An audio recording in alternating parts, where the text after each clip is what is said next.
Coming up on UGTV, Standing Committee Meetings of the Unified Government of Wyandotte County, Kansas City, Kansas. A meeting of the Neighborhood and Community Development Standing Committee. This will be followed by a meeting of the Economic Development and Finance Standing Committee.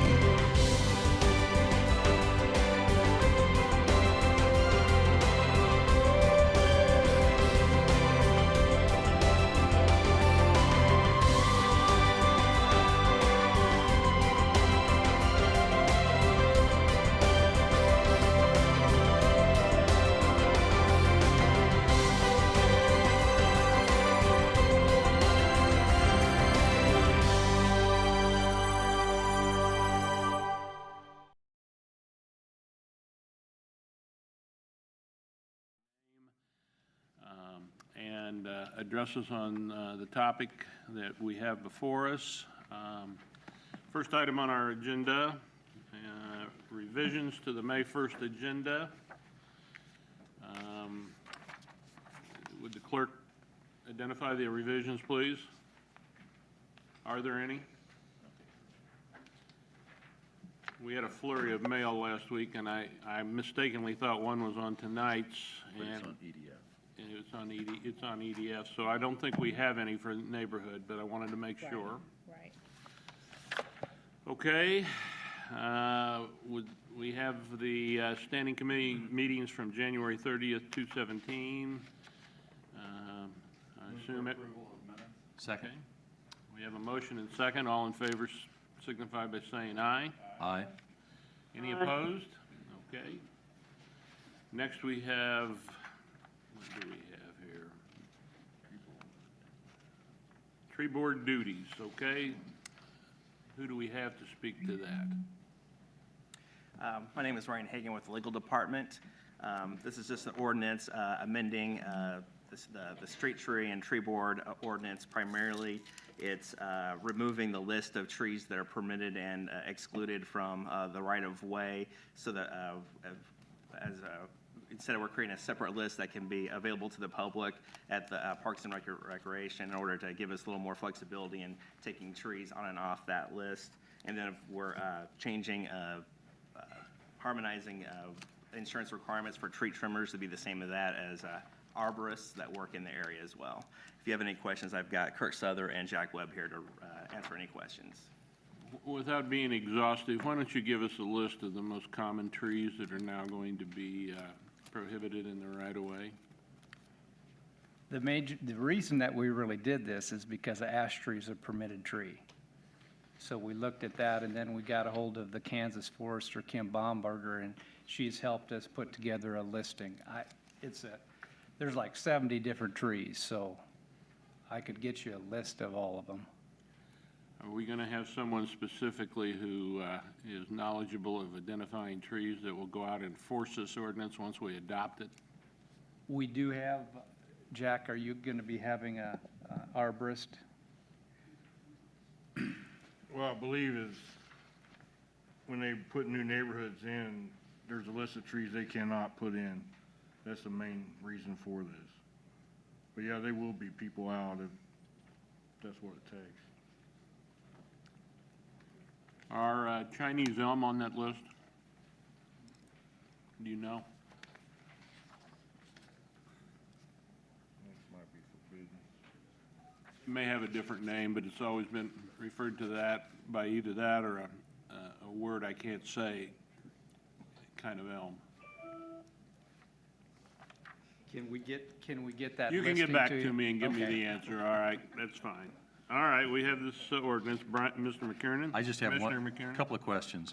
So the idea is that you're removing the list of trees from the ordinance itself. The ordinance will now simply say, refer to the current listing that we maintain separately, so the list can be updated as needed whenever. Correct. Okay.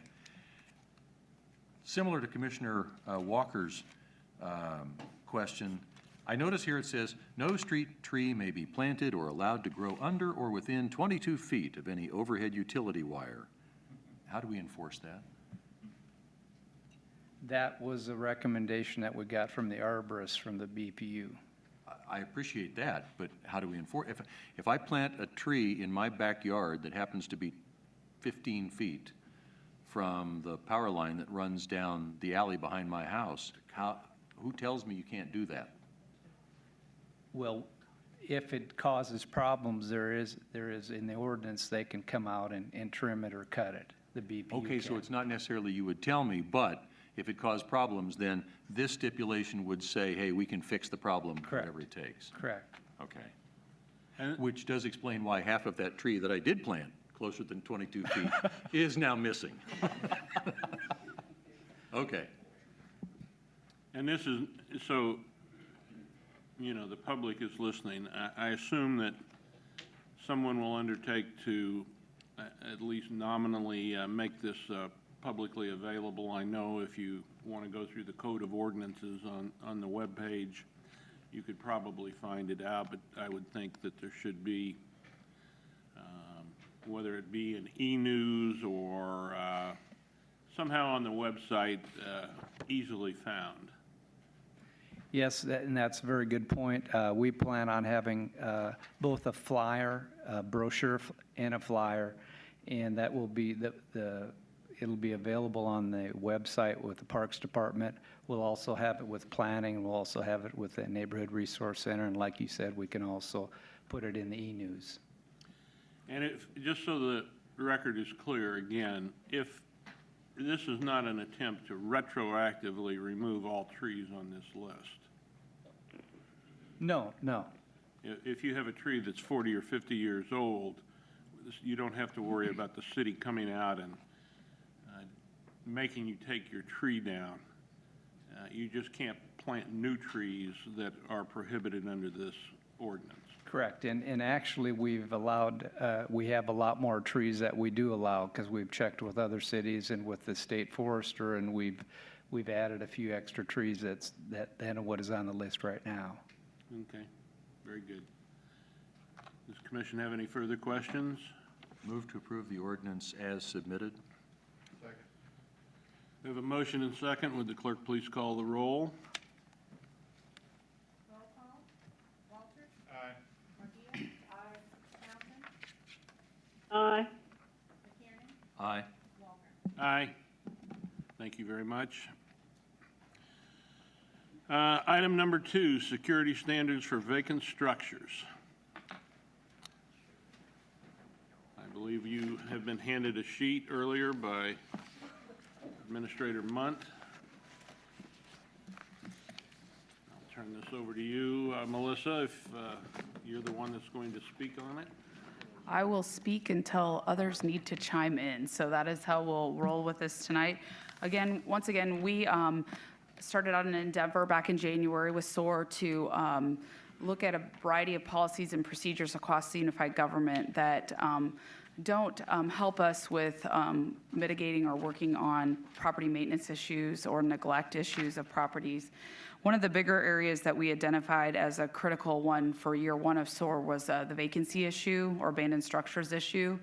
This presentation tonight is really focused all around vacant and abandoned structures and how we can help improve the image of our neighborhoods by managing those better, as well as the safety of our neighborhoods, again, as we manage those better. So just to dive in, the part that we're going to start with, and then Wendy Green from Legal will come up and talk to you about the third item. They're really all tied together.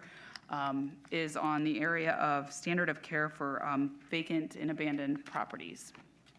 So staff set about in February to delineate what we felt like needed to be the standard of care for properties as we were taking them in the land bank with structures, since we hadn't done that until just recently, and then also to work on how we would handle private properties when it came to vacant and abandoned structures. So what you have before you are two smaller documents that talk about the variety of issues that we think need to be addressed with vacant and abandons related to sort of securing the structure on one side, and on the other side, just the maintenance of the yard and the actual structure. So what we're looking at from the security standpoint, which was discussed with probably about 10 or 12 departments in total, police, fire, NRC, planning, land bank, so on and so forth. It was trying to get a handle on what we needed to do to better protect our neighbors from these buildings and to protect the structures from being destroyed. So what we did is look at our response time to unsecured structures, and as we looked around the unified government territory, so to speak, we find that we have a lot of these that don't get secured in a timely fashion, and in fact, maybe don't get secured or any attention at all. So we want to look at our structures that we own as well as land bank ones and board them immediately upon discovery instead of waiting until we hear of a fire in them or that someone's living in them or that they become a real nuisance to their neighbors. So we will be proactively working as we bring structures into the land bank. So we aren't really in jeopardy at this point because we just started bringing in structures, but we're going to have to stay on top of that should you adopt these standards moving forward. And then on privately owned properties with structures on them, they need to take care to keep those boarded up if they are having issues with windows and so on and so forth. Or if they don't, we will be actually going to do that within the 14-day notice period sunsetting. So we don't want them to be able to sit there and have people getting into them, or as in Commissioner McKiernan's district's case, seeing how many of our arsons that we had just within a small amount of time back in February. The other area that we're looking at is developing some kind of formal monitoring program, and what staff is suggesting is that we actually notice up neighboring property owners with door hangers, or if they're there to kind of talk to them about what's going on and give them sort of who do you call, who do you talk to, being 311 is our, entry portal for the unified government, or appropriate authorities if it's necessary, so calling 911 if it's that urgent. And then also working to make sure that the land around those stays free of junk and debris, meaning their yards. So if it's privately owned, that we make sure we're following our similar procedures for property maintenance we would with an inhabited home. In many cases, that's not been the case. And then, of course, if we own it, definitely making sure it looks like there's someone living there. So kind of going to that high-level standard of home. And then from a boarding standpoint, making sure that it's secured and closed up until at such time it's demolished, if we do demolish it, as opposed to have it rehabbed. So any questions on that one? So will you charge the privately owned property owner for the cost of boarding up the property? Will you put it as a lien against their property taxes? That is correct, yes. If we have to go in and do it, yes. So that means that they ignored their 2-week notice and didn't take action themselves. So I was just misreading that. So you don't go in, board it up, and then you send a 14-day notice. You send in a 14-day notice, and then if they don't in 14 days, then you board it Right. up. And if there's an emergency issue, we can obviously board sooner than that, but generally speaking, you give them the 14-day notice. That's due process, so. So who on our staff is going to do the boarding up? Well, right now it's contracted and it will continue to be that way through at least this year. We don't see ourselves taking that on as or something that we do, so. We have a contractor already that boards up property for us? We have at least 2 that I'm aware of. 3? 3 contractors, yes. So So then why doesn't property ever seem to get boarded up? that's what we're working on. That is the exact core of the issue that we're working on. So trying to understand, have a good inventory. The policy hasn't been to board immediately, so if there's not a broken out window or any of those types of things, then we don't board. That's if they're secure and the house isn't, easily, like the window isn't loose or whatever, that's when we haven't gotten involved in boarding them. Well, this is an effort then to expedite and formalize a process by which these properties are dealt with rather than in a random or. Correct. If they squeak, they get oiled. Yes. If someone calls it in. Yes. So you're trying to create a system that within 14 days, if they haven't done it, our contractor then goes out and does this work. That's completely correct. The idea is that we're actually proactively working that. The series of conversations we're going to have tonight really should have started out the other way around. It was how it was placed on the agenda. It should have started out with our vacancy registry, where we're going to be working hard to identify some 3,900 properties that we know are vacant in this community and helping them adhere to these standards of care if we can find the owner. What do you want us to do with this tonight? comments, feedback. So that's where we're at. It's a draft stage. So, sorry, go ahead. Can I finish up and then, I don't want to go through this whole thing. is oh, what I'm not, getting it's at. not, it's pretty short, so. I mean, I don't want to get into the minutia of what size the building material is and how thick it is and how many nails it's got to have and No, all I'm that. not going through that in any level of detail other than to say we're looking at doing it differently, because I don't do minutia very well up here. Okay. So, So did you say you were going to talk later about how we come to identify a property as abandoned? correct. Okay, thank you. Later tonight or later? Later tonight. Okay. We actually know how to identify a way. We already have done that in order to get to January 5th of this year. We have a number that we knew were abandoned or vacant as of January 5th.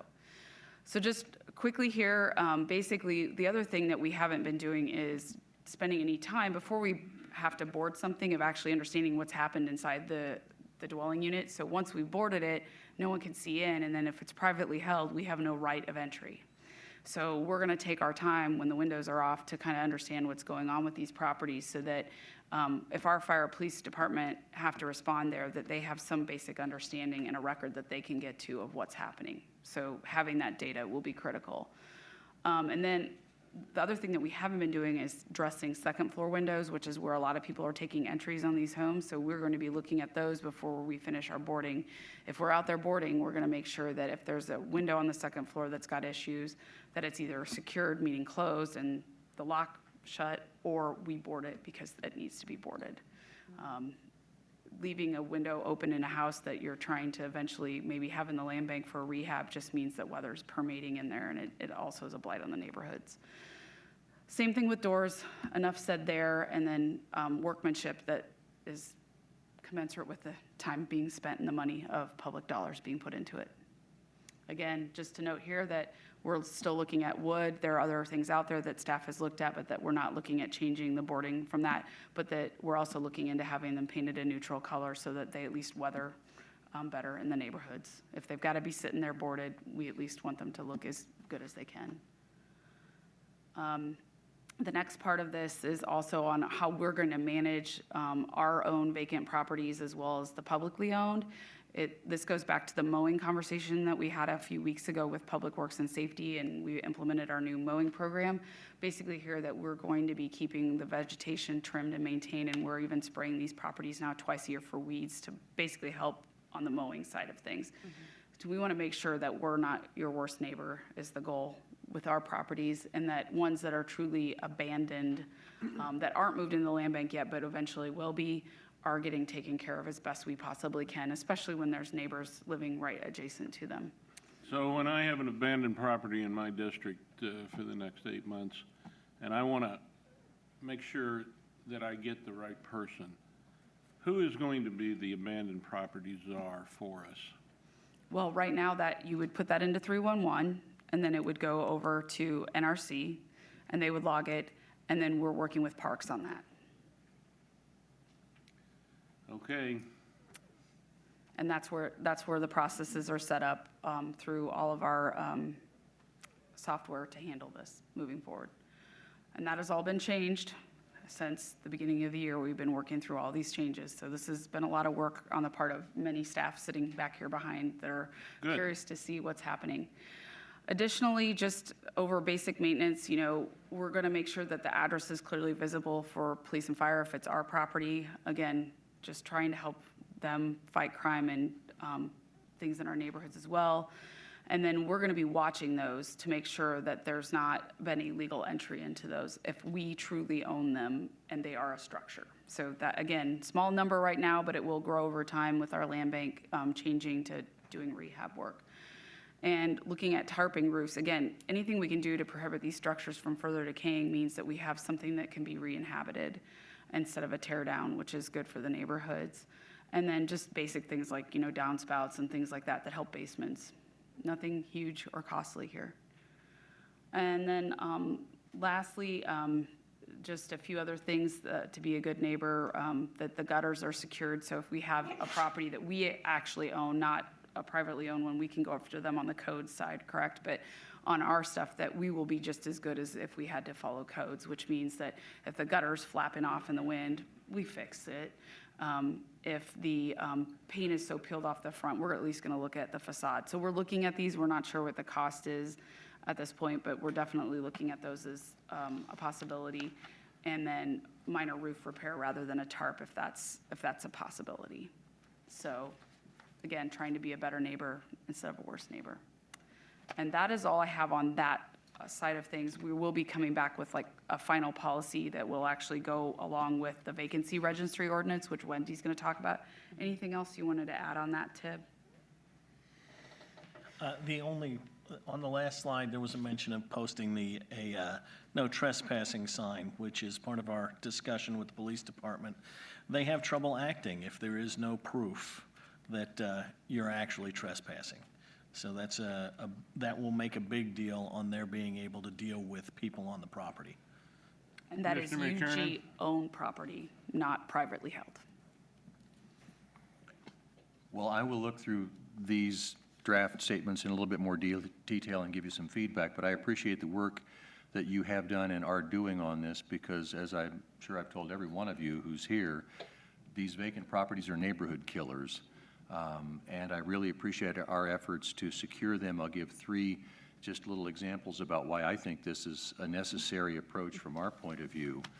One, vacant property where the property owner is unresponsive. We finally cut the grass in front of the front porch and discovered that, oh, the front window's open because there's no sash in the double hung window. And so it's open not only to entry, but it's open to weather. That needs to be secured, and if the property owner is unresponsive, then I think a 14-day notice and us taking care of that is the essential thing to do, unless we just want to tear the house down now. Second house, you've all heard about this one from me lately. It's been abandoned for several months. The front storm door flops in the breeze all the time. The front main door has been open now for a couple of weeks, and a rear or a side basement door has also been open for a couple of weeks. The older woman who lives right next door is scared to death of what could happen or is happening in that house. The owner is, again, unresponsive to securing that house. I think it's appropriate for us to take a proactive step. And then finally, in a house we did board, we found out that people had peeled the siding off of the side of the house and punched a hole in the wall to gain entry to that. Because we'd done such a good job of boarding the doors and windows, they found an alternate entry. And again, that's a neighborhood killer in my opinion. So I appreciate the work you've done on this, and I'll give you some more feedback. Yeah, and one of the last things that staff's already changed is we were waiting 5 years with the delinquency before we would immediately go to abatement. But with our new administrative court, we don't need to be waiting past the 3-year mark for delinquent taxes on these properties. And so we will be moving, that's already been implemented. After 3 years, we will immediately abate. 3 years tax delinquent. So we won't wait on responsive homeowners because they haven't paid their taxes for 3 years. Any other comments? We had a conversation some time ago about not having to wait 3 years if the property met one of several requirements for condemnation. For example, if it doesn't have utilities to the house, we can condemn it. We do not have to wait 3 years, which was identified as a problem because a lot of damage and deterioration can happen in 3 years. What are we doing on that front? Good evening. My name is Wendy Green. I'm with the legal department. There is a provision in the statute for tax foreclosures that if a property is vacant and abandoned, it only has to be delinquent 1 year, and then we can go ahead and put it in a tax sale. So we don't have to wait the 3 years to try to do something about it. We can go ahead and move it into that tax sale as soon as we've confirmed that it is not only vacant but abandoned, which you would be able to do with no utilities, returned mail, no responsiveness, no one living in the property, et cetera, and it just being degraded continually. So I think that by effectively using that 1 year delinquency, that would help a lot with that. Did that statute not pass this year? No, it did not. That's unbelievable. This actually dovetails really well into the conversation that Wendy's here for next, which is item number 3. So if you have feedback on this, we'll look for anything that you have, constructive comments. But really, the registry itself is what's driving this, but we wanted to let you know what staff was trying to do to address these structures.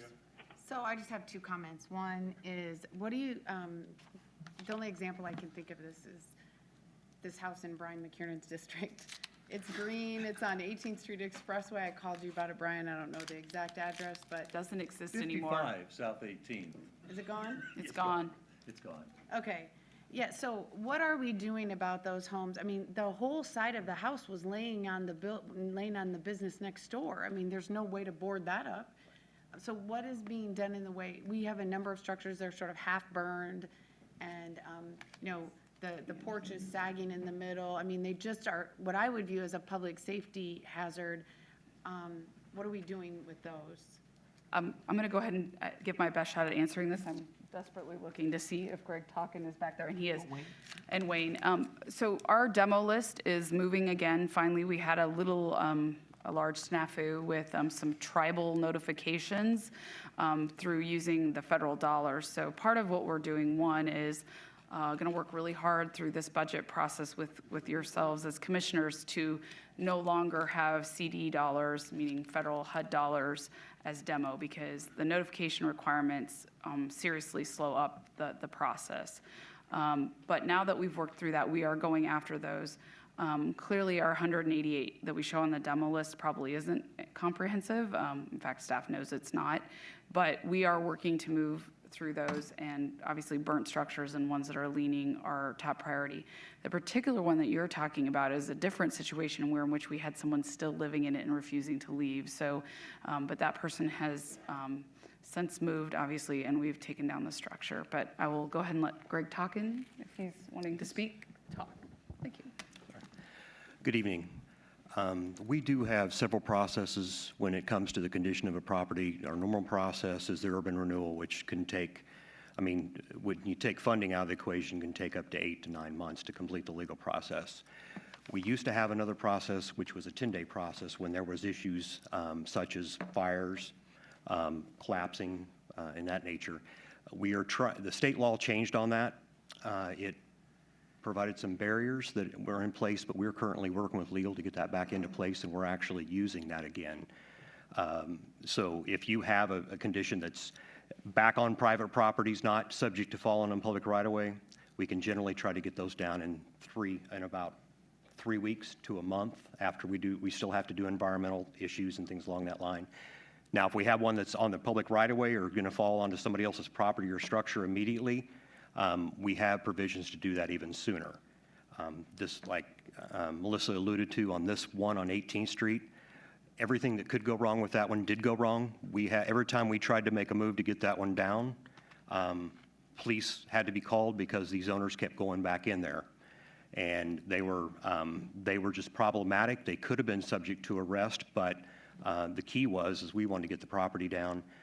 And there was other issues along the line. We, at that point, got wrapped up in the environmental issues that we had to go through in the new review process with the Indian tribes, as well as some parks and wildlife that played into that too. So what could go wrong with that process went wrong. Hence the HUD dollar issue. Well, and I think one of the things, that didn't happen overnight. That happened over a period of many, many years. And so what I appreciate about the process that they're trying to put in place now is to stop deterioration like that from happening, from progressing. I've seen that house enough. There was a blue tarp on the roof at one time, and the tarp was up there so long it eventually disintegrated and blew away. So we have to intervene earlier in the process of deterioration, and I think we could have stopped that if somehow we could have partnered with the owner, done something to stop that process of decay earlier, and I'm hopeful that these new standards of care will do just that. Well, and then the other component, of course, that we've talked about as part of SOAR 2017 is resolutions-based codes, which we'll start to get into later this year, which actually looks at the underlying issues that the homeowner has from making those improvements and trying to figure out how do we get people the help they need, if they truly need help, or if they're just being a bad actor, as Tib dubbed them in one of our famous SOAR presentations, that we work with them as a bad actor. So just trying to have those tools in the toolkit. NRC has a variety of them now, but sort of formalizing them much as what we're trying to do with the standards here for maintenance on vacant and abandoned buildings. So, any other questions on that? Any questions? Okay. Well, thank you very much. How soon can we expect this to be in final form? We're looking at June to bring this back for approval, and along with the the registry ordinance that we're talking about next. All right, very good. Good job, you guys. Thank you. Item 3, proposed ordinance on building and building regulations. Good evening. I'm Wendy Green with the Legal Department again, and this ordinance was pretty exciting to do because we had a really good start, actually, from an ordinance that was already on the books from 1988. It was just called the Property Owner Registration, and it had a lot of good provisions. It just didn't have a lot of backing behind it. And so what we did was we strengthened this ordinance and we made it even better. So you see the purpose of the vacant property registration is really just to make sure that we can get a hold of who owns these properties that are starting to deteriorate.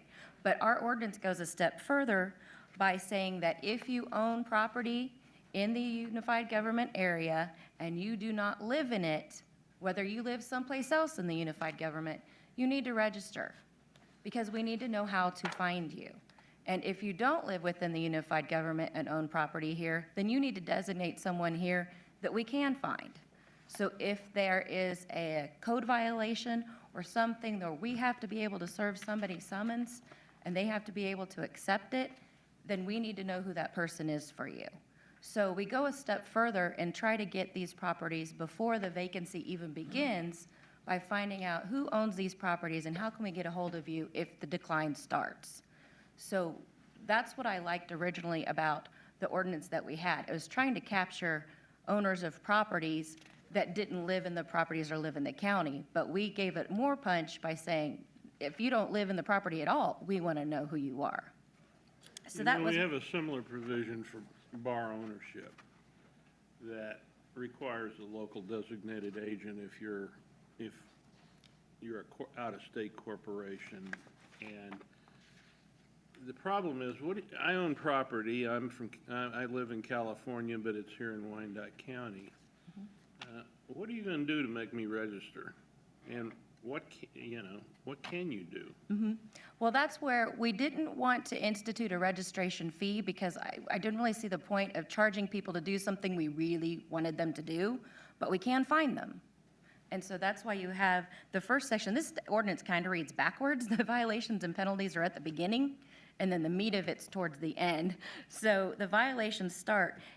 Any person who is authorized to issue a citation, so a law enforcement officer, a fire marshal, a code enforcement officer, if they get wind that there's a problem and we don't know how to get a hold of the owner, or we have some address, they can issue a citation. And they can keep issuing citations every 30 days until this property is registered. So that's not if it's vacant, that's if the owner doesn't occupy the property, then they have to register it. Now, unfortunately, how can we catch all them? Well, at least we have a tool that we can try to catch them, and we can keep finding them until they do register. So that's one of the things. But then it goes further where it says we also want to know when this property becomes vacant. So that's when we also take into account that mortgage companies, to try to fight the problem of the zombie mortgage. Once a homeowner goes into default, usually a mortgage company will send someone out to inspect the property to see if anyone's living there. Under our ordinance, if no one's living there, when they do their inspection, they have 10 days to register this property with us. And they have to tell us who's going to be responsible for maintaining that property and provide us with that contact information. So we're hoping to catch the zombie mortgage properties that way, but also if your property is vacant, you must let us know that it's vacant. You must register with us. And then we also want you to tell us, what's your plan to keep this from staying vacant? What are you trying to do? Are you trying to rehab it? Are you trying to sell it? What is your plan? And keep us notified. Because the key to this is we just want the information so that we can do what we need to do to keep the community safe, to keep the properties up where they need to be, and to keep everybody being a good neighbor to everybody else. And so in order to do that, we have to have them register.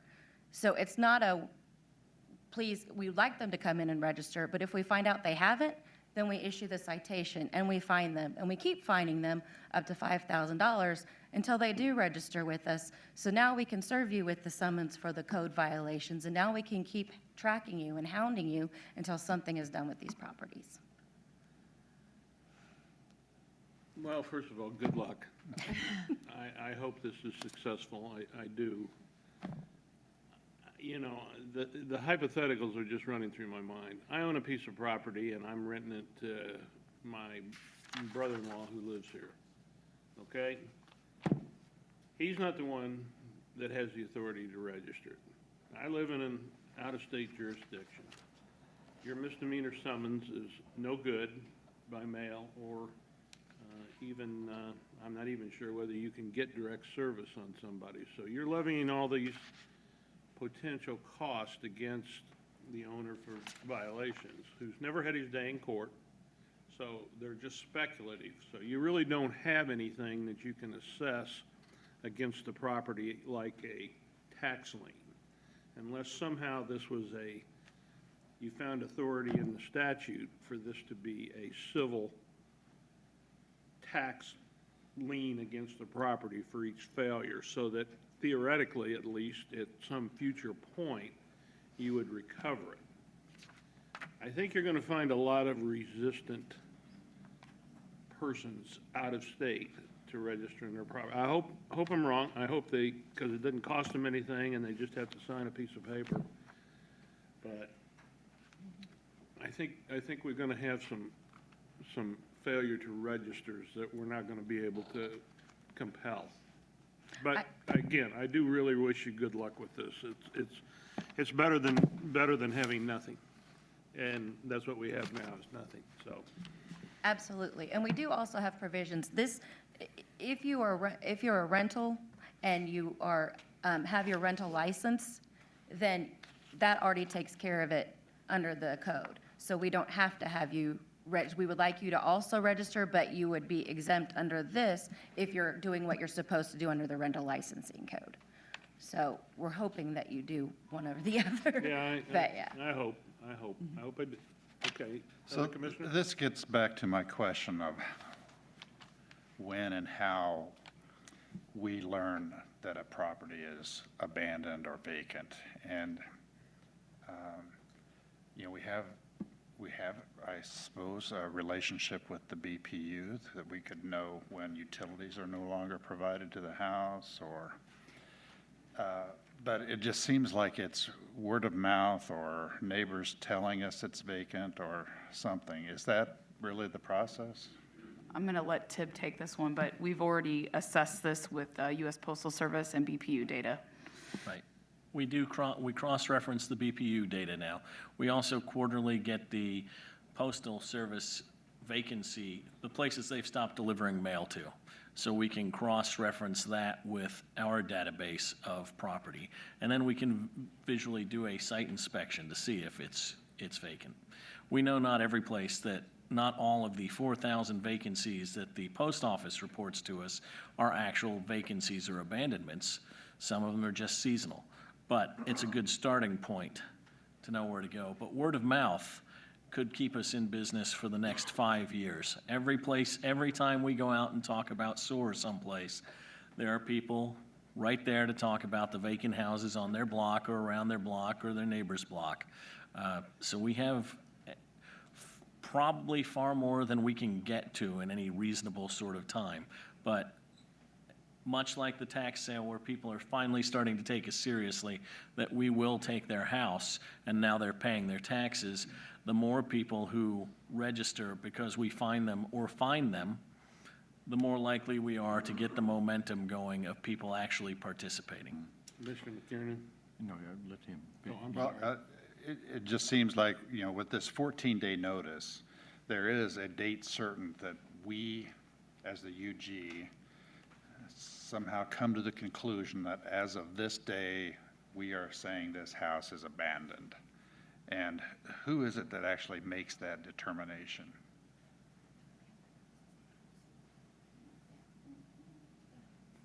Are you talking about when they're doing the standards for boarding the houses and they issue the 14 days notice? Yeah, I'm just kind of running all these Right, I believe topics that was. together, sorry. No, you're fine. I believe that was falling under the NRC, wasn't it? Yes. Yes, it would be under the NRC, who issued the 14-day notice. So they're the ones who decide that, okay, as of May 1st, this house is officially abandoned. And at that point, we're not deciding the house is abandoned. We're deciding that you have been unresponsive and we have met our statutory notice period.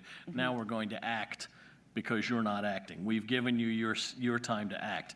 That's not to be confused with the status of being abandoned. You may well be living across the street and watching the whole time and just not reacting. Gotcha. Thank you.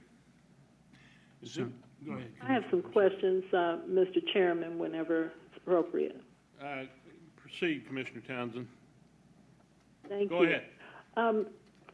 Counselor, and hello, everybody there speaking tonight. A couple of concerns I have with this. One, if we produce some type of registration list, we are essentially identifying properties that, if not abandoned, we're saying are vacant. At least the owner is not in residence there. What protections, well, I'm concerned that that's just going to encourage more vandalism. To whom is this list going to be available? Commissioner Townsend, this is Melissa Munt. We've actually talked about that internally as staff, and that is one of those things where this is not going to be publicly available data. This will be for staff to use to do its work from a health, welfare, and safety standpoint. So our goal is that our police officers, sheriff's officers, and park staff, as well as fire department, understand that these have been deemed vacant or abandoned, so that when they are called to those properties, they have a better handle on who or who shouldn't be there. Because if someone's broken into the house, not necessarily do they always have good intentions. Okay, so this list We're will not going to be publish this on the open for data public. site. Correct. Okay. The other question or issue I had about having a registration, why do we need a registration list when we can go to the Register of Deeds and find out who the owner of record is? What is this registration process going to add to that we don't have already? Communication with the owner.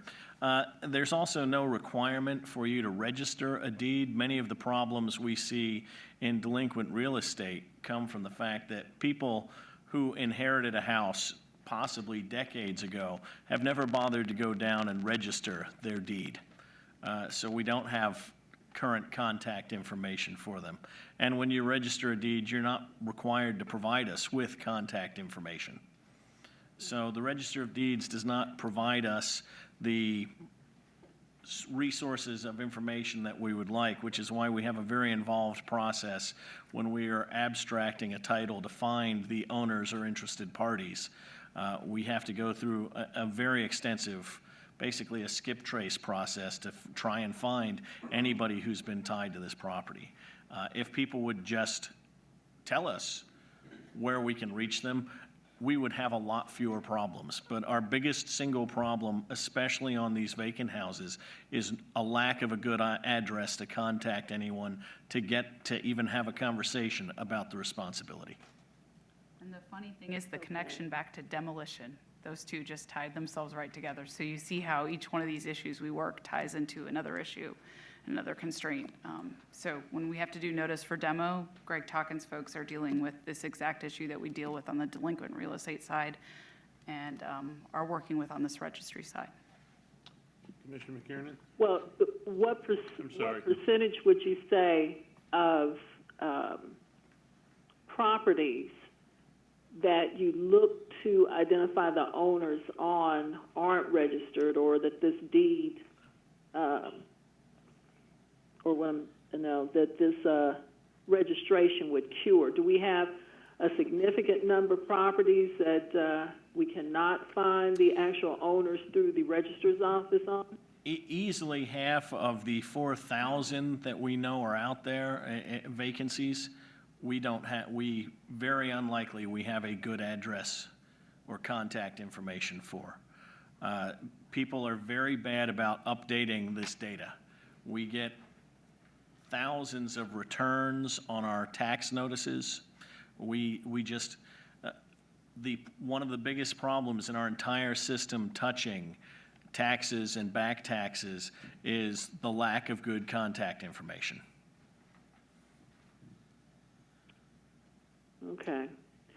Well, how are we going to let these owners know on these vacant properties that they are to register? It seems like it's a chicken and the egg thing.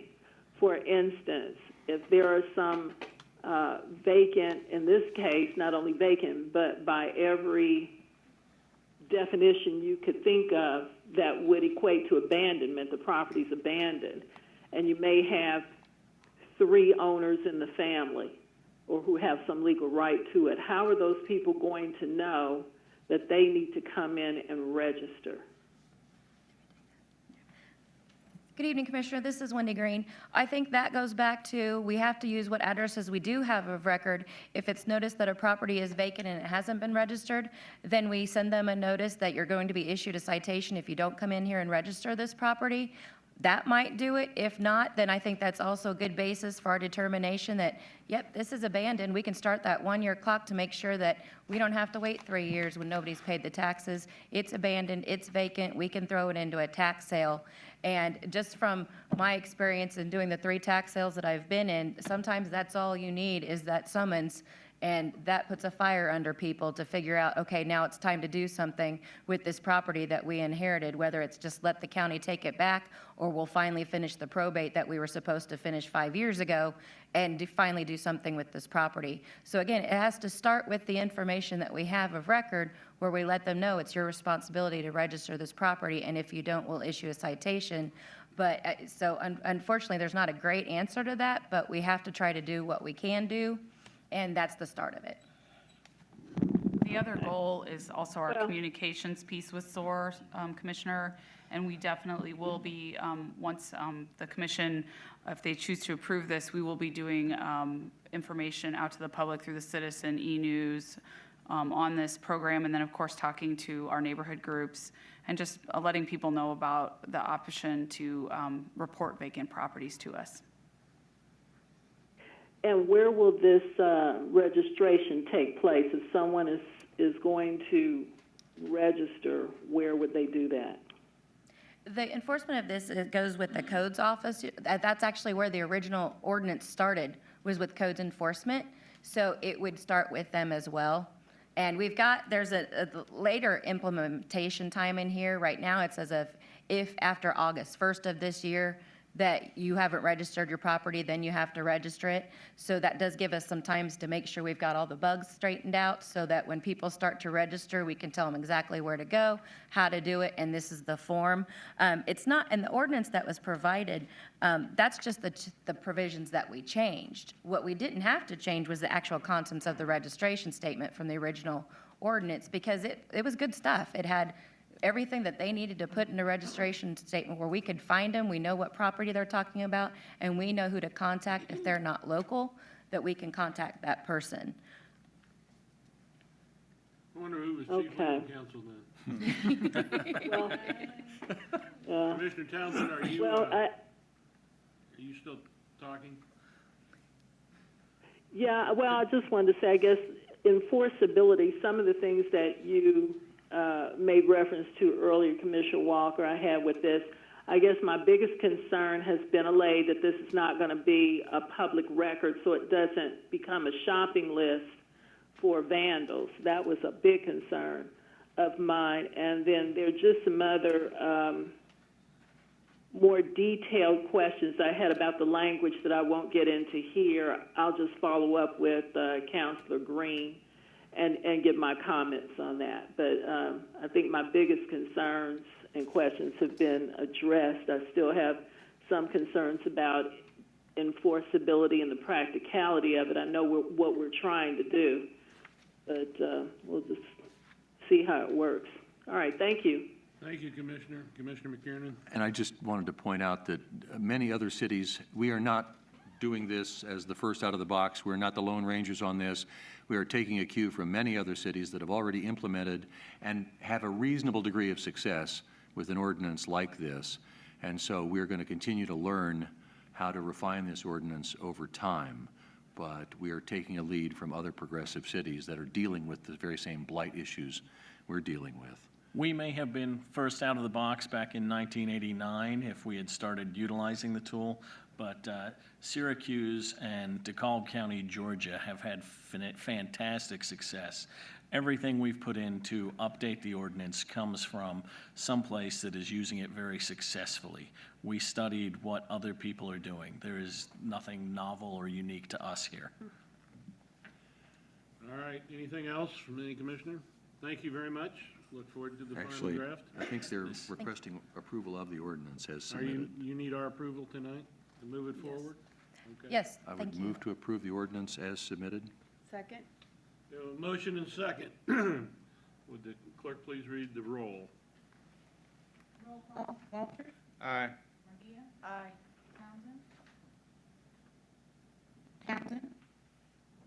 Gail?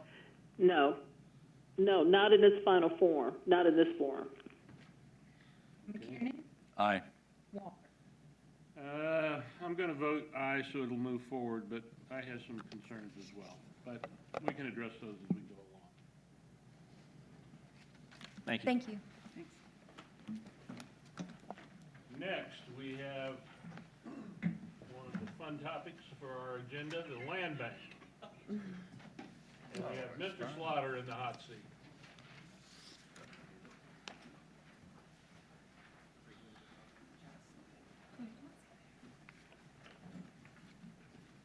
Apparently, we have transfers, applications, transfers to, transfers from, applications, and donations to the land bank. Correct. Good evening.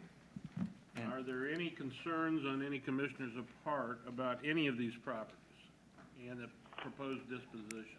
I have no concerns other than the at least in the PDF, the page that's titled Transfers to the Land Bank is actually applications from. The applications sheet is in there twice. So do you have a list of the transfers to? Yes, the presentation should be updated. I apologize for that. Okay. So we just have 3 total transfers to the land bank. 1 is Board of County Commissioner property. 2 are from the Unified Government. The first one is 17 South 18th Street. Again, the requester, who also has an application on file, is the property owner of everything here outlined in black. Mr. Slaughter, we enjoy the repartee back and forth on these, but I guess what I'm getting at is if the commissioners have no questions. I want to hear this. This is South Side. I want to hear this. Okay. Go ahead. This time, Chris, I do. Okay. Sorry, Hal. The properties that are outlined in black are currently owned by the applicant who was also later going to apply for this that you'll have before you. The property in question is here outlined in red, and I just want to point out this property here in green is a Union Pacific property. I'll go back. So is there any other specific questions? And I do believe the applicant is here in attendance. Okay. So this request would be just to transfer from the Board of County Commissioners to the land bank. And would that be for a subsequent application Tonight. for this property once it's in the land bank? Yes. Okay. And that would come next month? No, it's actually on tonight's agenda. Oh, all right. All right, well, since we're focusing on it, what does he want it for? Well, I'd ask the applicant to come up, other than owning the other property in the area and not being able at the time to apply for this one because it was in the Board of County Commissioners' name. I'd ask Mr. Flores to come up to the microphone.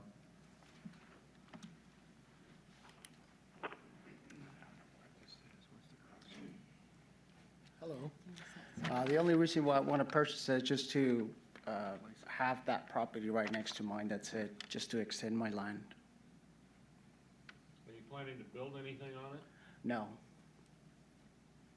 You're not going to store stuff on it, right? no, just to extend my land, that's it. And does Mr. Flores meet all our requirements for code violations and those things? He does. And there's not gonna be any use, you just wanna own all that ground and pay taxes on it and not do anything with it? Yes, I've been cleaning out that area because it's been neglected for so long. And there was, sometimes people throw trash in there, and I just want to be able to fence that to that area and just keep it clean and keep it organized. Yeah, cause there's a lot of trash back there. Yeah. So is there, with the terrain of the ground, Chris, is there any issues that we need to give Mr. Flores a heads up on, that he can't be removing lots of trees and foliage?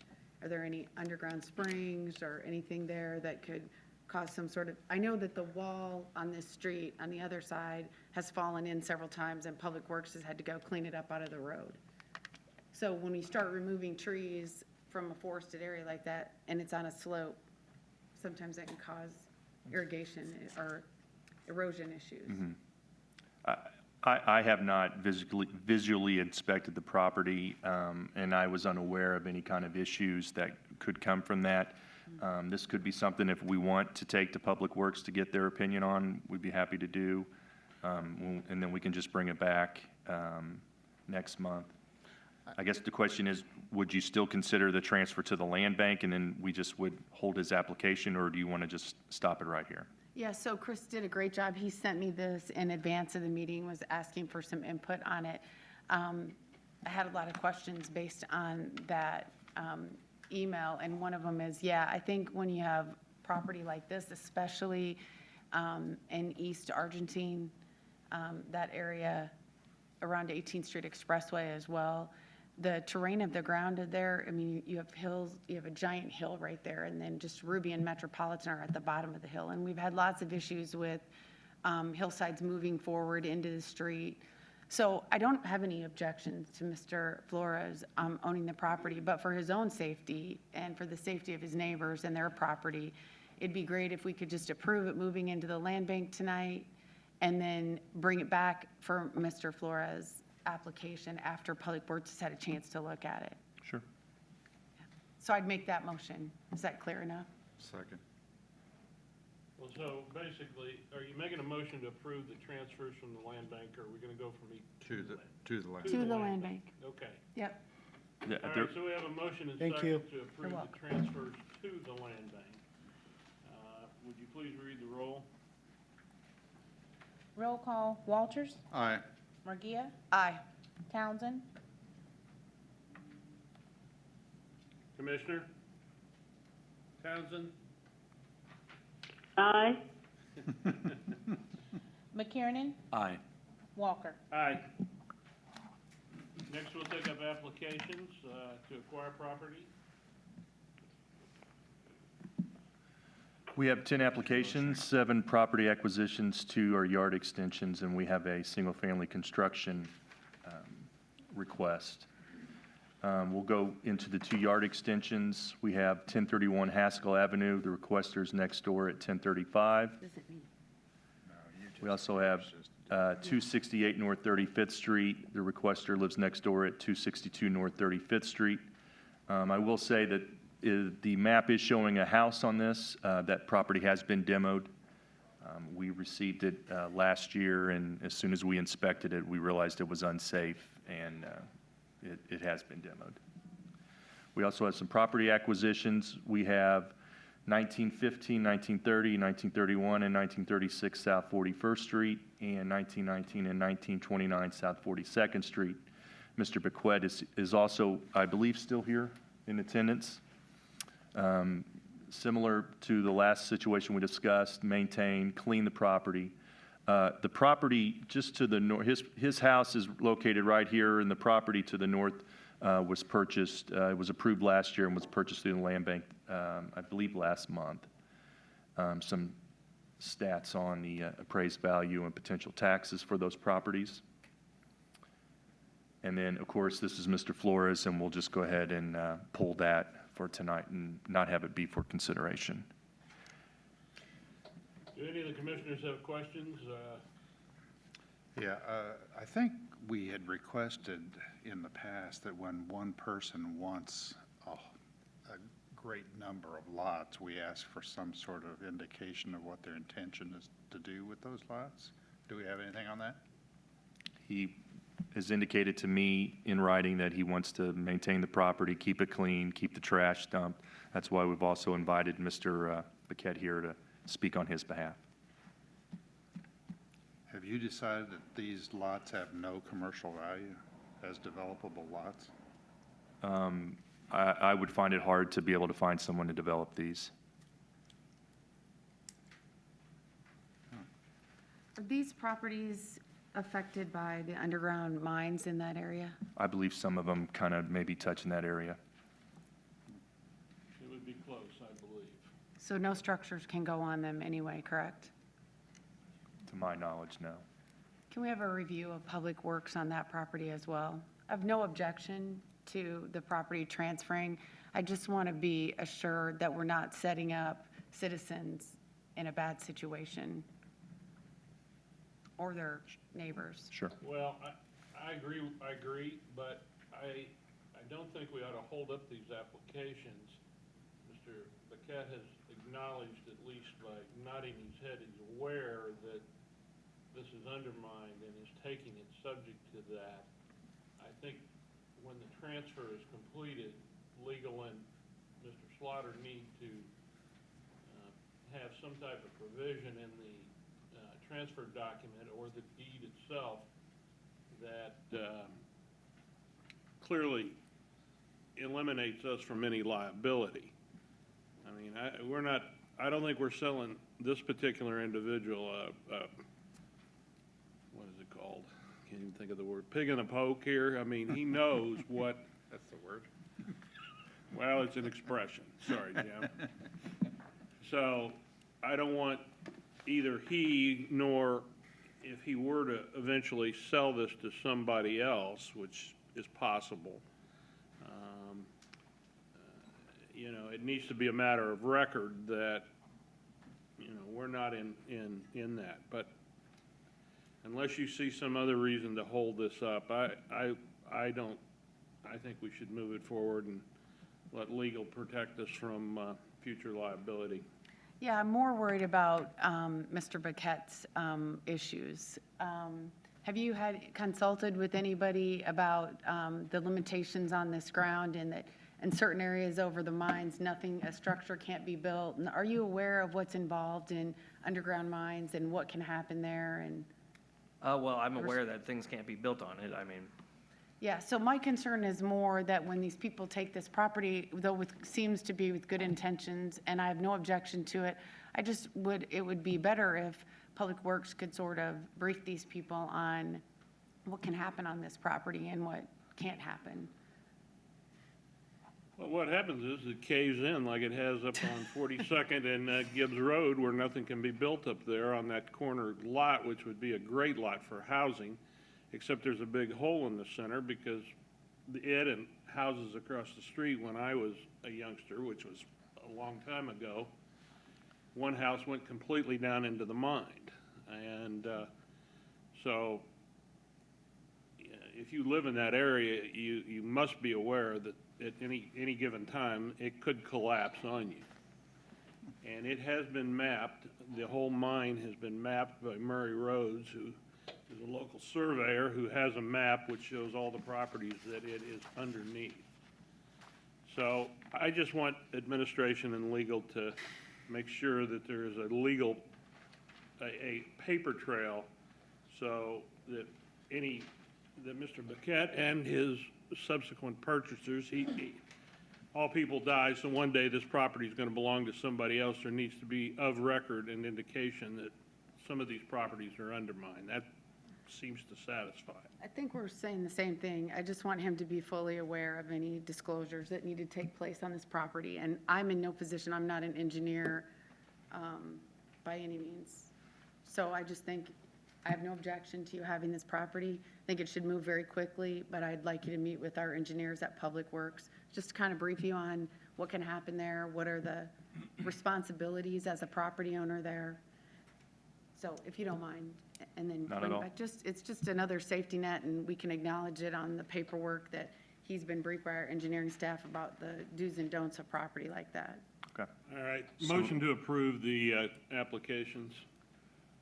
Are we taking South 17th off the list? With the exception of South 17th. Okay, so it's a motion to, yeah. Just for my clarification, the baquettes are staying in, or they're coming out? No, the Baquettes will come out until Okay. he meets with Public Works, Okay. because I don't want to make that transfer if he changes his mind after he meets with them. No, that isn't my motion. My motion is to leave them in and let Public Works take care of it before the documents are signed. Can he change his mind at that point?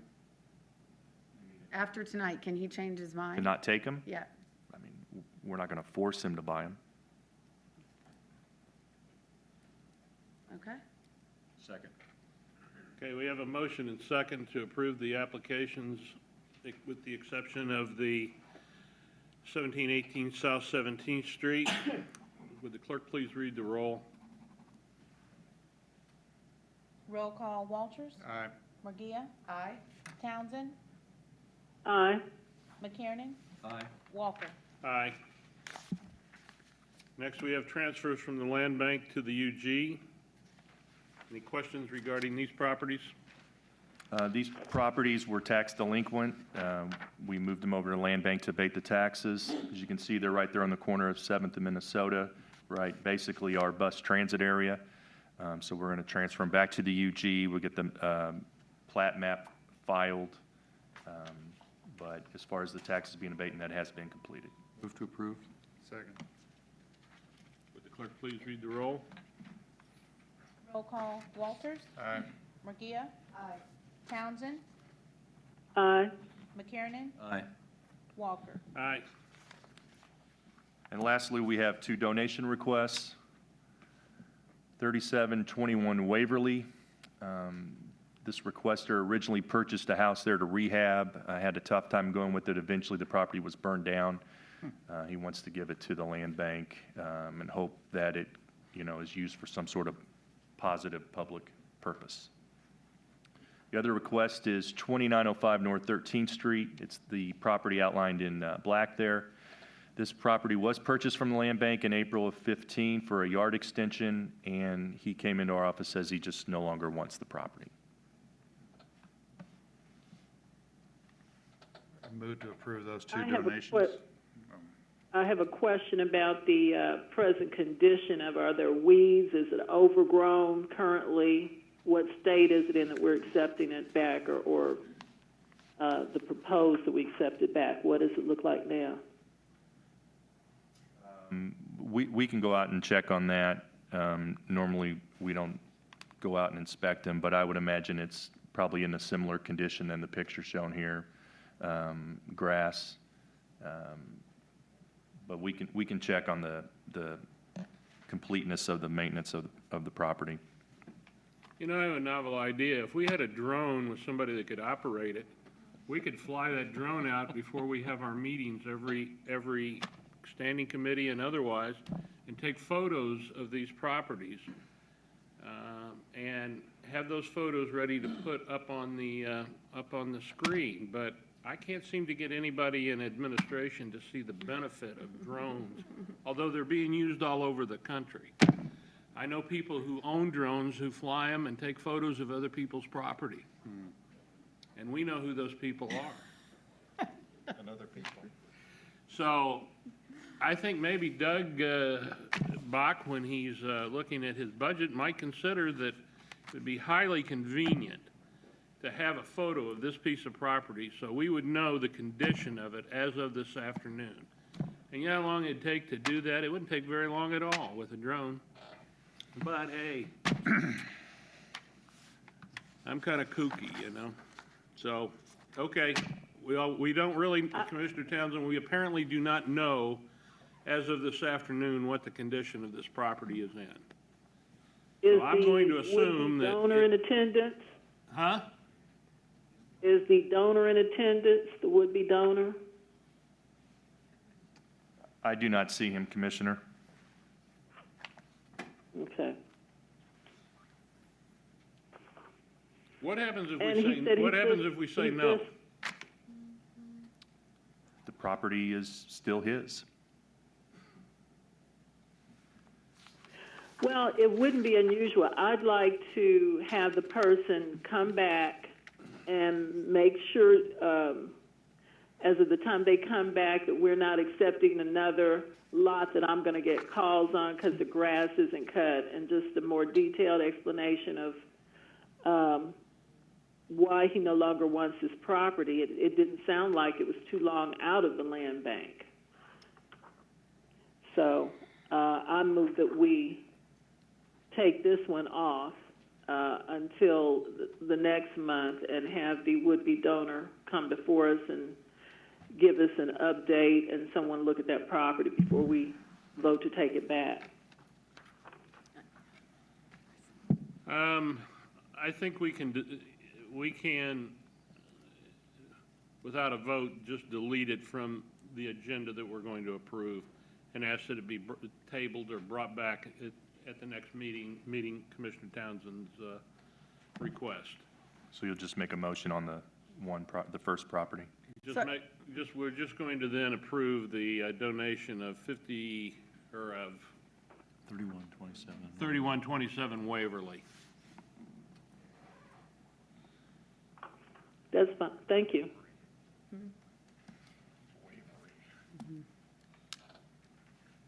So is that a motion? I second it. Okay, we have a motion and second. Would the clerk please read the roll? Roll call. Walters? Aye. Murgia? Aye. Townsend? Aye. McKiernan? Aye. Walker? Aye. Thank you. Thank you, Chris. Mr. That Slaughter. concludes the meeting of the Standing Committee of the Neighborhood and Community Development of those. We'll adjourn. We'll move right on, or? Yeah. We're going to move right on into the Economic Development. We're going to take, we're going to come back at 6:15. We're going to take 3 minutes just for people to transition seats. Hello, Douglas. I thought so.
All right, I'm gonna go talk to my peeps real quick.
to this meeting of the Economic Development and Finance Standing Committee.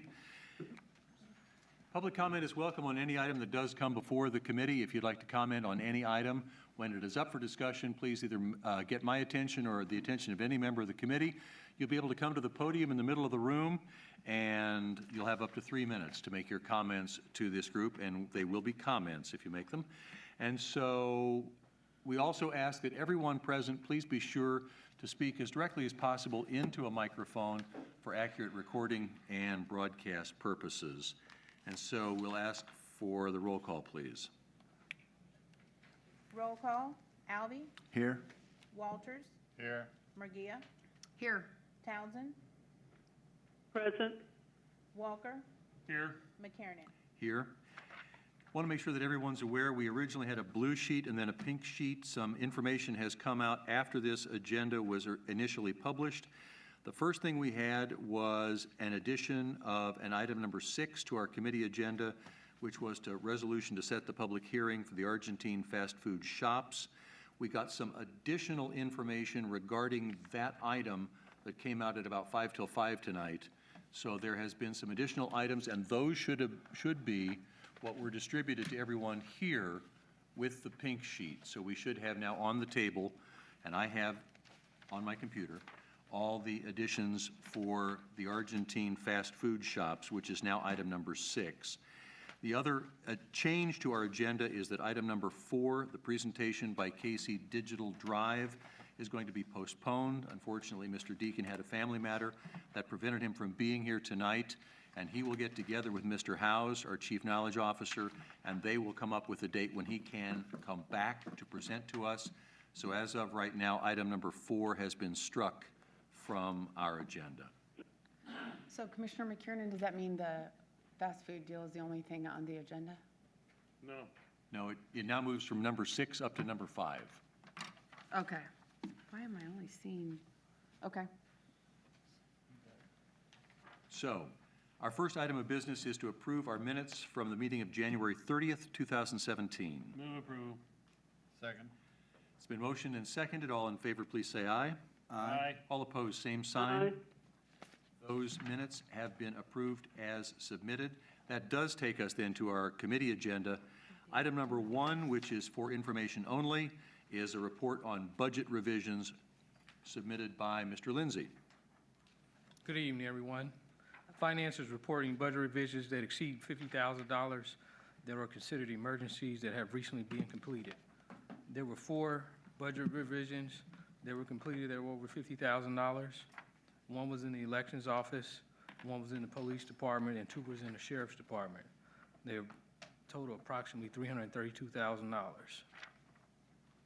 there any questions about any of the transactions? And these were all budget neutral? They were transfers within department? Yes.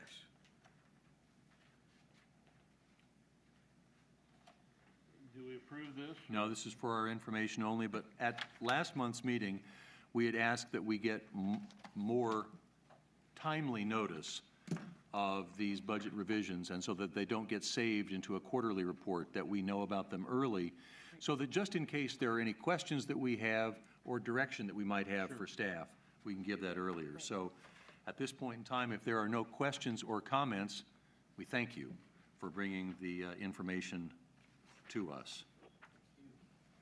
That takes care of item number 1. Item number 2 then is our quarterly investment report, and I believe Ms. Pack and Ms. Nolan will present that. Good evening. I'm Lisa Nolan from the Wyandotte County Treasurer's Office. I'll be giving a summary of the first quarter 2017 investment report. The first slide is just the investment summary page. It summarizes the total portfolio by type of investment. Line 1, where you see the $2 million, that is the property tax collections to be distributed to other entities. The remaining lines reflect the UG's portion of the portfolio. The next page is the compliance report that shows that we are in compliance with our investment policy.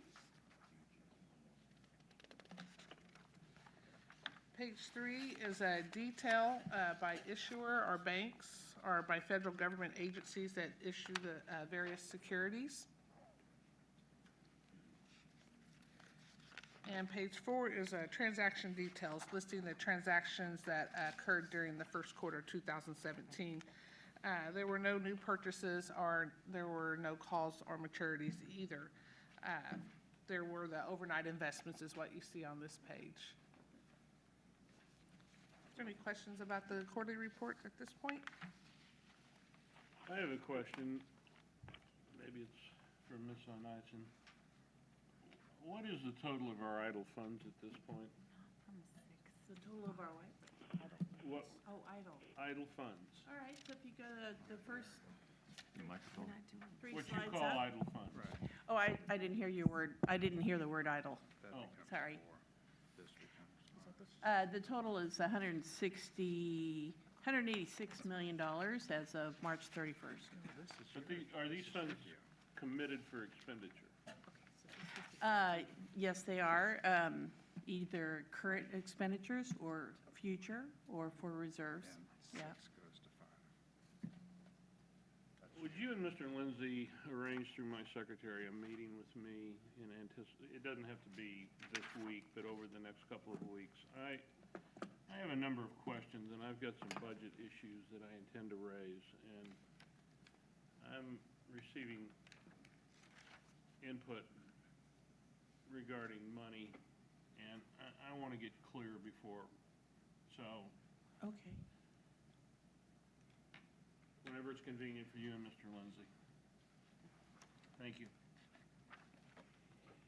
Any other questions or comments regarding the investment report? I guess I would just ask, I actually have just two questions, and the first one would be just thumbnail assessment. The reports are great, but what is your assessment of our investment position today compared to last month? Same? Better? Overall, we had a great deal more money.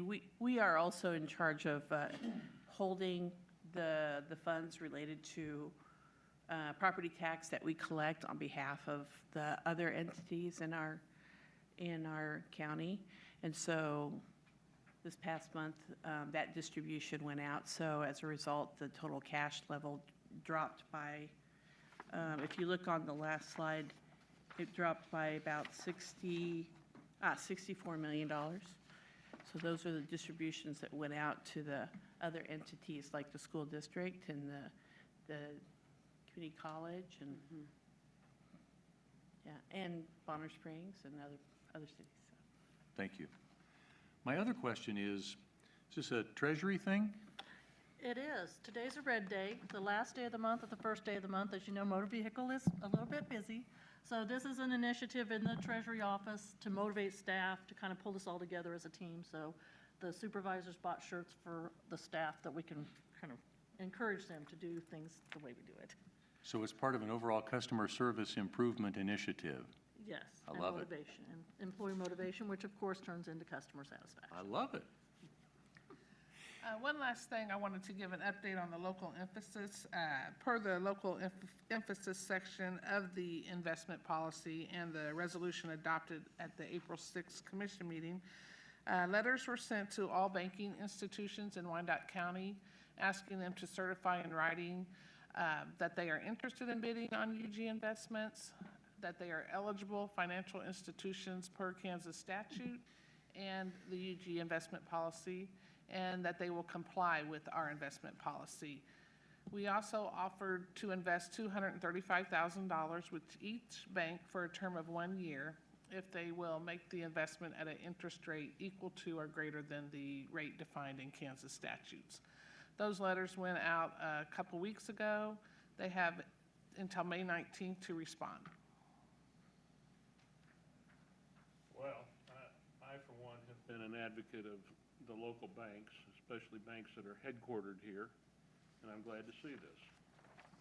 I hope they take advantage of it, but I have no idea how bankers think, so. I've had a few responses, but they got a couple weeks still, so. Good, good. Well, at least they've had the opportunity.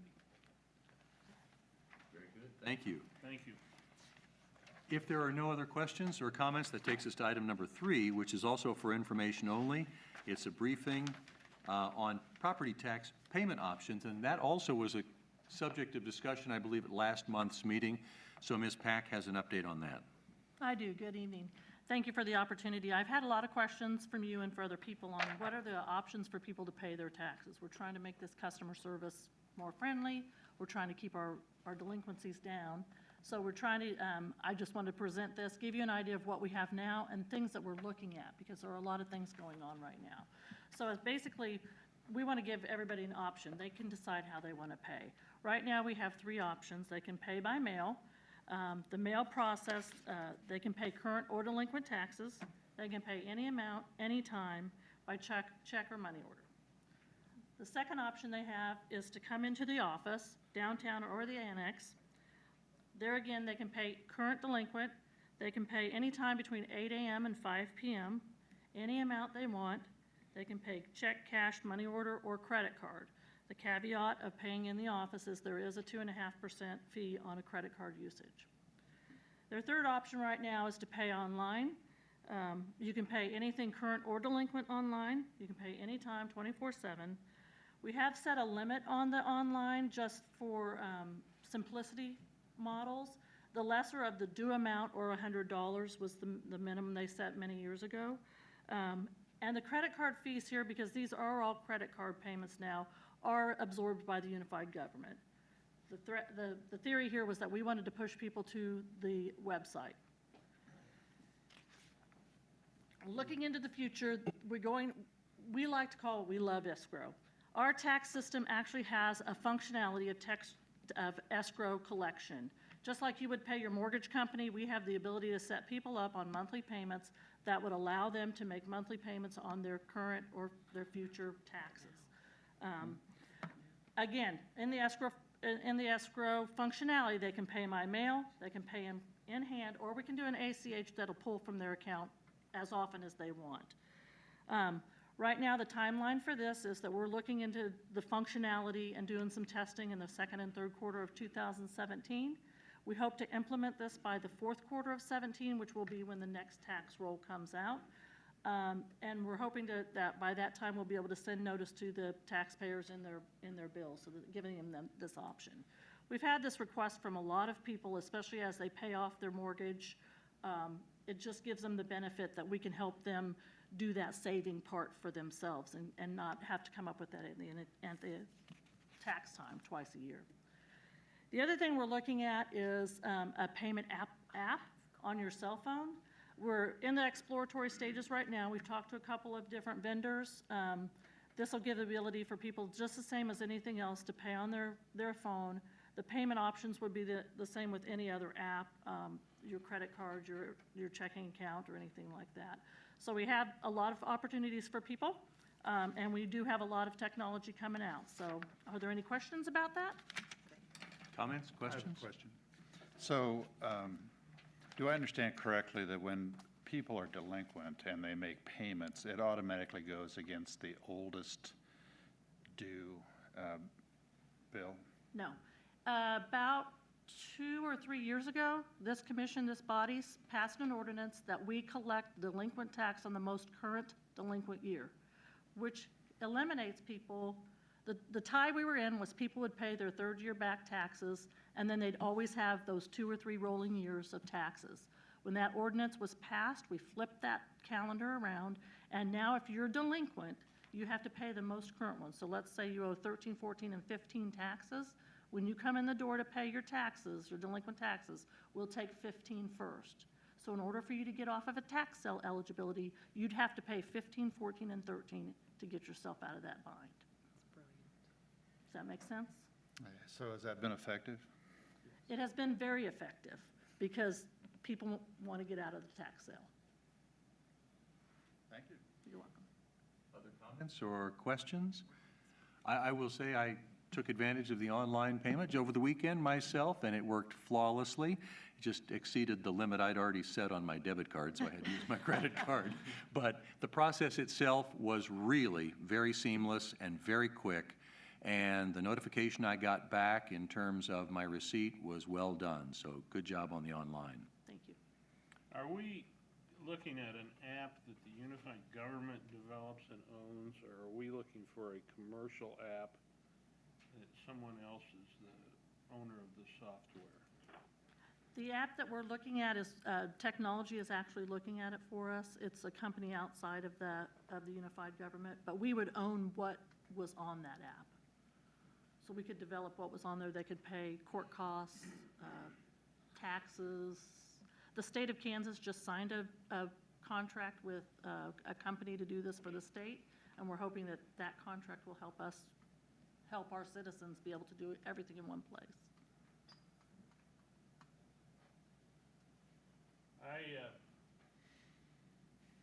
I've not had all the seamless experiences that apparently Mr. McKiernan has with apps and the telephone.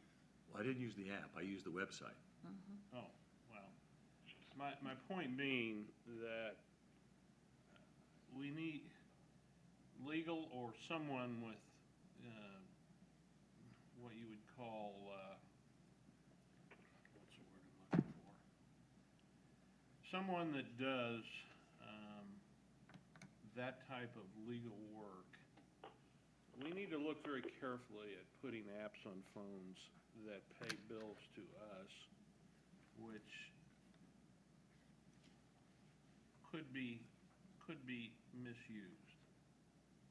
And who bears the responsibility for the misuse? You know, for now, like, not too long ago, my American Express card was hacked, and all of a sudden there was like 40 Uber charges in New York City.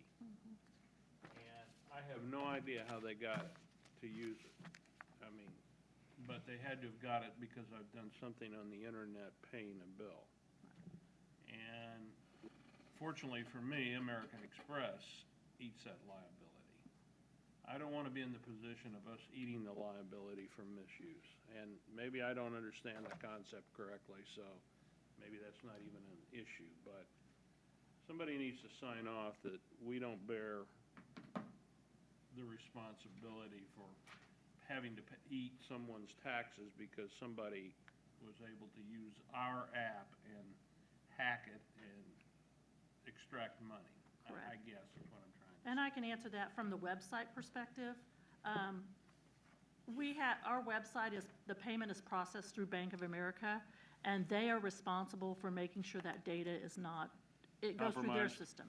We do not get credit card information into our system. We only get the last 4 digits, so that kind of, we have to be compliant with what they require us to do. The app will be the same kind of system? Yes. All right. Yeah, and it has to be PCI compliant, which is just a technical term, and that company would have to provide that. Okay. It just concerns me. I understand. You've alleviated my concern for now. I'll still probably pay mine by mail. All right. Any other comments or questions? Thank you very much for those 3 updates. We appreciate it. That takes us, since item number 4 has been removed tonight, item number 5 moves up to the number 4 slot. This is the first of 2 items on which there is a request for some action on our part. Item number 5 is a requested approval of a proposed revision to the Neighborhood Revitalization Act, NRA, and I believe Angela Harshbarger will be giving that presentation to us. Good evening. We're here to discuss the proposed changes for the 2018 to 2020 plan. Our current plan for 2015 to 2017 will expire on December 31st, and we're targeting January 1 of 2018 as our start date for the proposed plan if it's approved. Excuse me. So before we begin, just a quick review of the NRA tax rebate program. It's a program that does allow owners to receive a rebate based on the incremental increase in taxes that is due to new construction or improvements of property. We do have both a residential and a commercial component to the program and criteria for both. And for an applicant to be eligible to participate in the NRA program, they do have to be current on all property taxes. We have 8 proposed changes for you this evening. The first being language regarding a filed contract for deed with the Register of Deeds office. Page 4 of the policy currently speaks about residential projects requires that they be owner occupied. We would like to add language where those properties that a contract for deed has been filed with the Register's office would also be eligible under this program. We've had some discussion with developers who've expressed interest in assisting individuals to become homeowners, whether it's first-time buyer or returning to home ownership, and they just feel that this is a component that can be helpful with that. Next up is a language change with regard to base land values. Policy currently states base land value will be greater of the existing use or the proposed use. After discussion with the appraiser's office, they have explained that the base land value is actually determined by the current use as of January 1. So we just want to change the language to reflect the actual practice. Our next change is inclusion of language regarding ineligible businesses for the NRA program. It has always been our practice not to include any liquor stores, bars, or establishments that sell alcohol with less than 50% food sales. We would like to include that language now in policy just to make it consistent with our other economic development policies. And also, we're proposing adding a project completion date within 24 months of application approval unless otherwise approved by staff. Should there be any issues or concerns, that we would be able to visit that on a case-by-case basis. We just want to ensure that those projects are being completed in a timely manner. Could I ask you, what happens on a filed contract for deed that fails to fulfill the general assumption is that most contracts for deeds in this county are subterfuges to avoid landlord registration. So you file this, you have this contract for deed. Now you're going to have it required to be filed, and they become eligible for NRA. What happens when that contract for deed fails within the 10-year period? Then they would actually no longer be eligible for the NRA program and be removed. Okay, what happens when, because I've sold this property to Jim and he fails, and he moves away and I get my property back, do you only get one eligibility per property? Or what happens when I sell it to the next guy and it's still going to be an NRA eligible area? No? You know, I'm not sure that we. I know, I actually know the answer to this, I think. Good. So because this happened with the Dollar General store in Argentine, they were gonna make application for the NRA, the developer was, but then he intended to sell the property after it was built and up and running, and after lengthy discussions, it would have been worthless for him to do that, because the minute the property was sold, that NRA would have went away. You can't have an NRA and sell the property. That's correct. It's not transferable.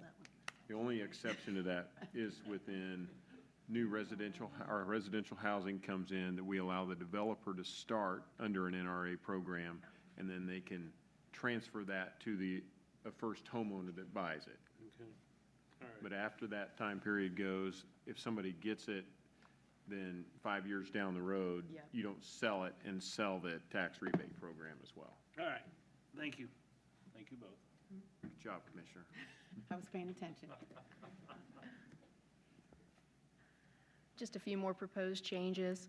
We do want to clarify that the rebate is based solely on the construction or the improvement, and that the project has to be 100% completed to receive the rebate. For instance, if you had a property where it was purchased based on the sale value, you have increased the appraised value of that property. Well, the threshold is a 15% increase in assessed value. And if the land sale has met that 15%, under the current language, it could be perceived that you would be rebate eligible. So we want to clarify that you're rebate eligible based on the improvements or the construction. We also want to add some language regarding conformance with building standards. We do currently have language that speaks to compliance with codes, regulations, ordinances. So we want to also just include now the language that states that there is conformance with the building standards that are in existence at the time of the construction project. So we want to make sure that there's some consistency with things like fencing, landscaping, to ensure that the projects are actually improving the property and keeping it consistent with the standards that we would like to see in an area. Also, language regarding participating tax jurisdictions. There is an example that's provided in the policy of roughly how your tax rebate might look, what that estimate might look like. We found that it's confusing people because when they sit down and try to follow that example, and when they find that their rebate doesn't match how that example works, then phone calls, can you explain this to me? So we want folks to understand that the rebate is actually based on the participation of the taxing jurisdictions. And so it will actually be the treasurer's office that determines the rebate amount. And so we just want to encourage folks to follow through and contact them if they do have questions regarding their rebate amount.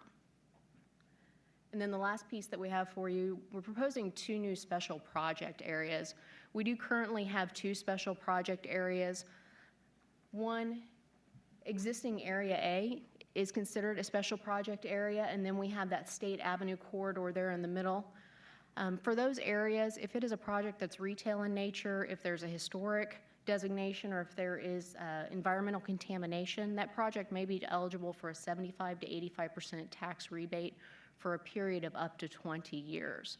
And so we would like to propose 2 other corridors that have the same terms to encourage commercial and retail development in those areas. So our first is our State Avenue Corridor East. You saw that we did have a State Avenue corridor up there. We're going to call that one West for our purposes this evening. What we're proposing is an area from 635 to approximately 57th Street, and it's just those properties that actually have frontage on State Avenue. Other than you'll see all of Indian Springs is encompassed here.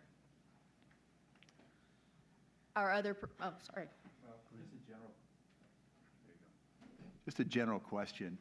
How do we establish these areas as special project areas? Is this something that is the commissioner would ask for, let's say who represents the area? Is it businesses who would come forward and say, we want to be a special project area? In this case, it was discussion among staff talking about a targeted approach to advancing development in certain areas. So I'm just looking at, for instance, west of 635, which would be the Highland Crest area, 3,000 single-family homes, 2/3 of them probably are rental properties. What would precipitate that area being designated a special project area? Well, these again are just for commercial development. So we're wanting to encourage retail growth. Okay. And I'll say that the reason we went after this is obviously we're working on the Indian Springs area. So when we did the special project area out around the Wyandotte Plaza area, resulting impact was a $30 million development that came into that site. So in trying to get that redevelopment through that area, so we looked at this and thought, we probably won't use the tool so much on Indian Springs, but the related property around it might make sense. And then, of course, we already have everything east of 635 is eligible. Right. So it's just kind of picking niche properties on the western side where the tool may come about. We don't have anything planned for this, and actually we're going to go through the whole redevelopment process or planning process for it. But that's why we came out and said, here's where we go with this. And then the other one that she'll put up is, you know, where we're doing Leavenworth Road, so we're spending millions of dollars there. It's like, if we're going to invest in it, maybe there's the opportunity, much like State Avenue, that we would pick off some areas. I wouldn't see it happening all up and down the area, but there'd be some nodes within it that would make sense since we're coming in with redevelopment dollars. That's the strategy of where staff came about with these recommendations, and we're open to any kind of input or thoughts you have. Well, I'm going to give you some input. I don't like it one damn bit. I don't like the idea that you've picked out 2 corridors in the north part of the city when Strong Avenue in Argentine, except for what the commissioner has precipitated, you can't buy an ice cream cone. Why is Strong Avenue not there? Why is the little corridor in the Turner area not even considered? I don't like this without a full-fledged commission discussion over what should be. I'm not necessarily opposed to the entire length of Leavenworth Road or State Avenue, but my God, we have put tons of money into State Avenue, tons of money. And I'd like to see a fraction of that put into the Turner community and put into the Argentine area. You're too young, and there's probably not a handful of people, maybe RJ and myself, that remember when Argentine, you could go down there and do everything you needed to do. Yes, you too. Jim Walters. Even Ann can't remember that. And there's no reason that we can't give some kind of benefit to that area, because that area used to service all of the southern, or I will say below the river, south of the river as we call it, the Forgotten Wasteland, where you could go to a grocery store, a toy store, TG&Y, hardware stores, auto repair. Everything you needed was there before the vast interstates allowed you to get over to the other area. So I'm a little hot that this has not had any consideration or input from the commission about any other area than the two major thoroughfares that are in the north half of the city. So you're referring to the area in Argentine from 635 over to 18th Street? Well, Strong Avenue actually ends at, 42nd. 42nd Street. 42nd. from 42nd to 22nd, I believe. 24th. 24th. That entire area is in the special project area. How do you show me? It's Everything east of east 635. of 635. Well, if I'm looking at that map, it looks like the whole damn county's in the special project area. Well, these are actually just our plan areas, so we do have area 1, 2, 3, and 4, but area 1 itself has been designated as a special project area. All right, well then, I'm But- sorry. I guess the question I was trying to get to is, what would it take, let's say, because I know, for instance, Representative Fraunfelter and Commissioner Markley have been looking at the Highland Crest area to see what can be done to raise the standard of that neighborhood. Is this something that has to be led by a commissioner? Is it something that's brought, how do these things come about? You can just tell us what area you think it would work good to come into. Okay. The emphasis behind the special project area has been driven more by retail. Okay. And that's really where you get the benefit from it, more so than a residential area.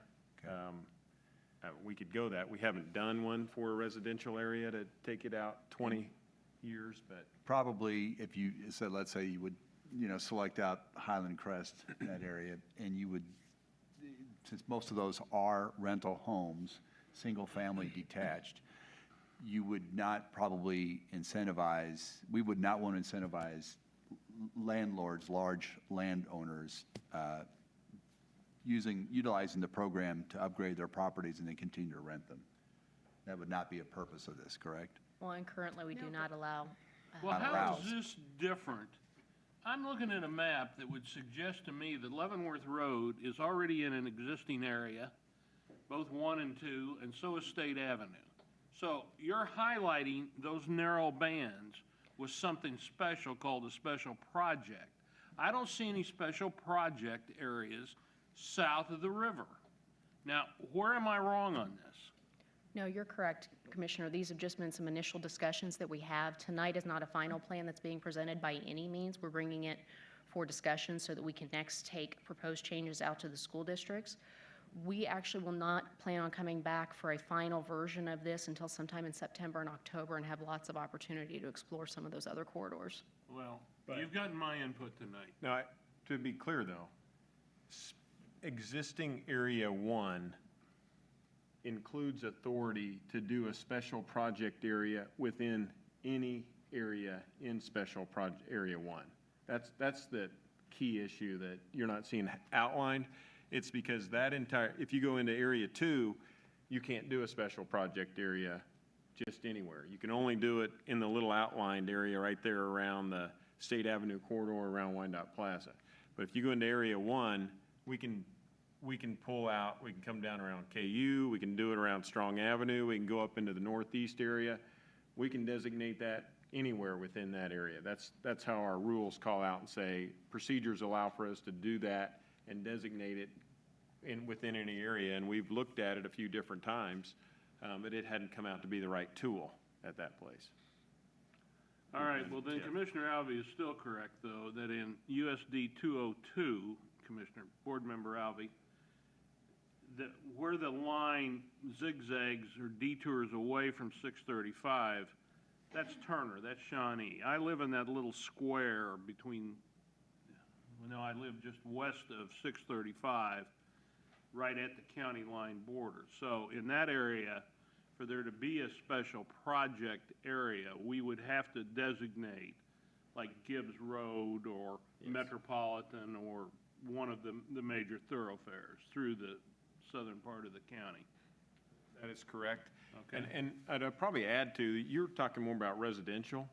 Probably the different thing you might want to consider rather than, because in Area 2, we only offer, and correct me if I'm wrong, Angela, we do 5 years. Correct. So in Area 1, we can do up to 10 years for residential.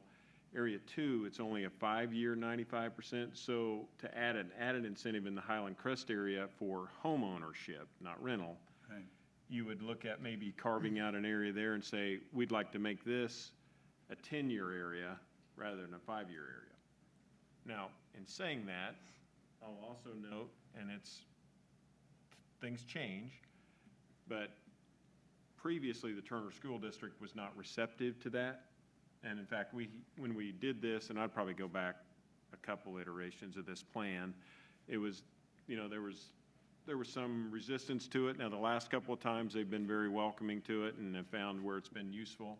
But the school districts aren't always jumping up and down about it, because you realize when you do build it there and it causes them infrastructure increases, then they got to go build something. If they're not getting tax dollars from those houses for 10 years, but they're getting new students, then it's a different play on them immediately.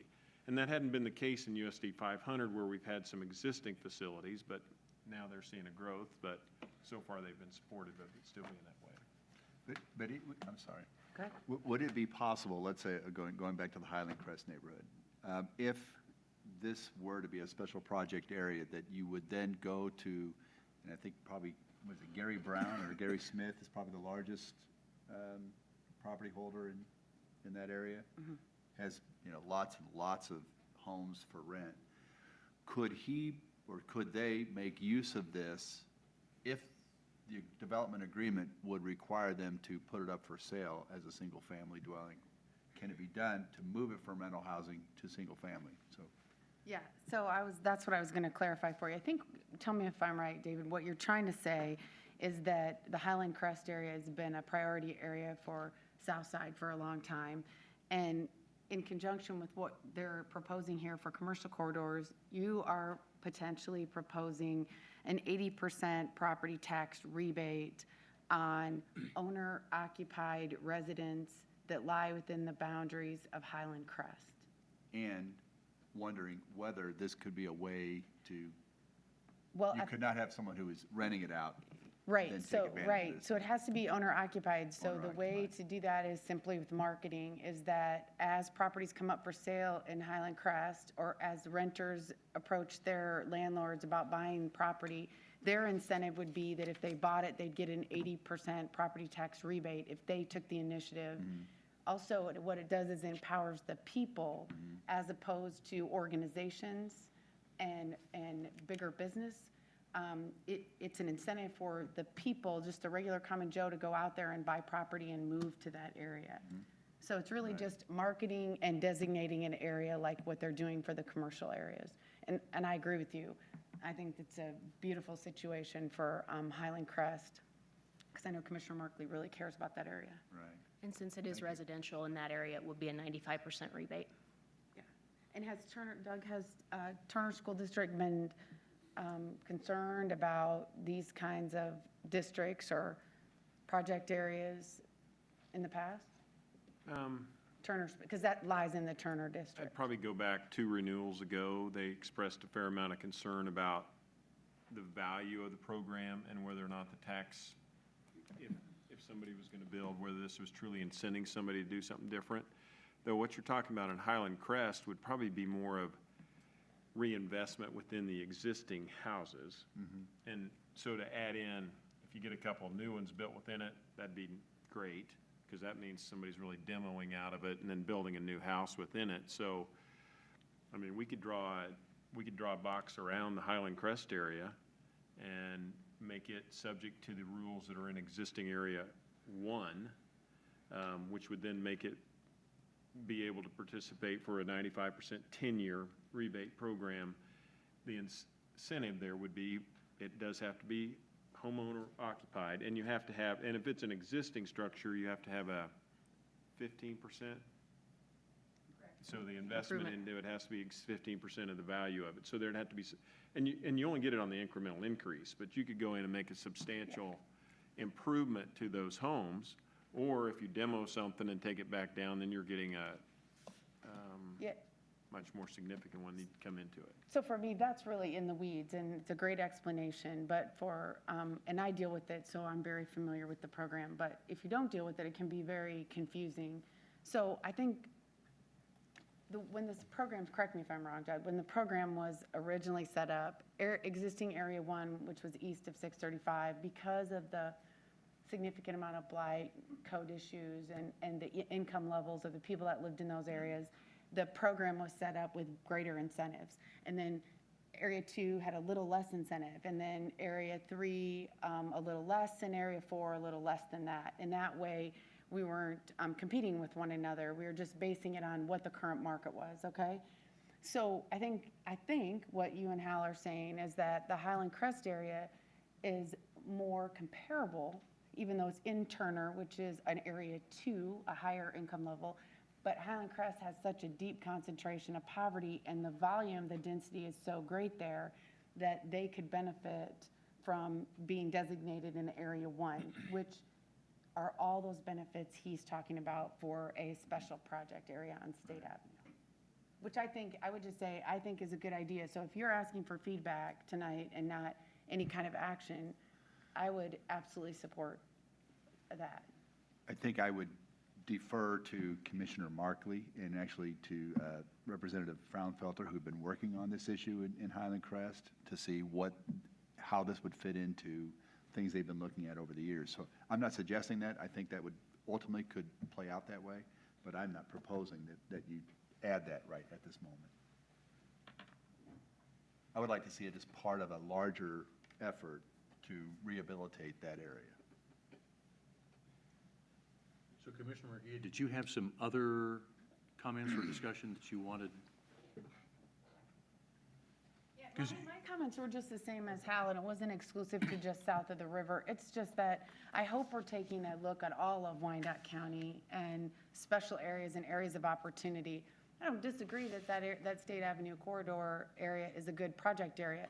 I just think, like Mr. Alvey and Commissioner Walker say, I think there might be other areas that could benefit from a special project area. That's all I'm saying. Don't disagree. So there were 8 items that were items of change that you brought forward tonight. Correct. In the NRA. And I really do like the way, instead of redline and strikeout, you just outline current language, proposed language. It's actually easier to read than redline and strikeout, so I do like that.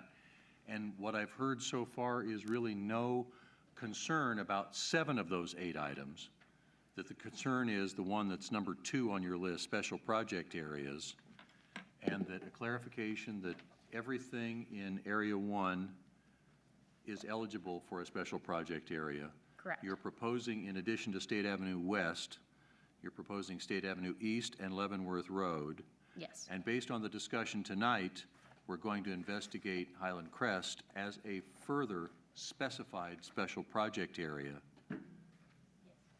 And that now commissioners know that if there's any reason for them to ever think that a special project area would be of benefit to a geography of the city, that they can simply come to staff, request that, and make that happen, or at least get it to be considered to make it happen. Please, we would welcome that Okay. feedback. And Doug, can you make sure that, this is just half of us, can you make sure that you touch base with the other half of the commission to make sure that they're aware of this before it's sort of sprung on them? Yeah. I mean, it is startling at first when you hear the presentation until you get into the details. And I guess, And one thing, I'm sorry. Go ahead. One thing to remember too, on all the special project areas, unlike NRA, one of the things that developers, and it works well with residential, is that once you give us authority, we can make it happen. Right. and it doesn't have to come back before you, and I will say that makes it an extremely popular tool. Special project areas, we have to come back before you. I just can't go out and award some 20-year deal based on what's said tonight. This just gives us authority to work it, saying that's an area that can play into this. Then we can come back, and essentially the other taxing jurisdictions have blessed it, but they're saying you all can make that decision if you determine this is an appropriate node within that certain area. Angela has more presentation. Commissioner McKernan? Yes, ma'am. Yes, please. Yes. Oop, guess I'm Commissioner? off now. Now I'm back on. Yes, Commissioner Townsend. Yes, I just had one question about the proposed removal of the example. I think this was item number 8. What was the rationale for wanting to remove that example? It seems like it would be, in its present form, more constituent-friendly and easier for people to get a general example of how this, the increase is supposed to work and what the rebate is paid on. The concern has been is that it's not a true representation of the tax rebate and how that it's calculated, because it's dependent upon the participation of the taxing jurisdictions. So if an individual were to try to apply that same example to their particular rebate, they would find the numbers may not match up. And so while it might be a rough estimate that can be provided, we would rather refer the owner to the treasurer so that they can get a true representation of what their rebate is going to be.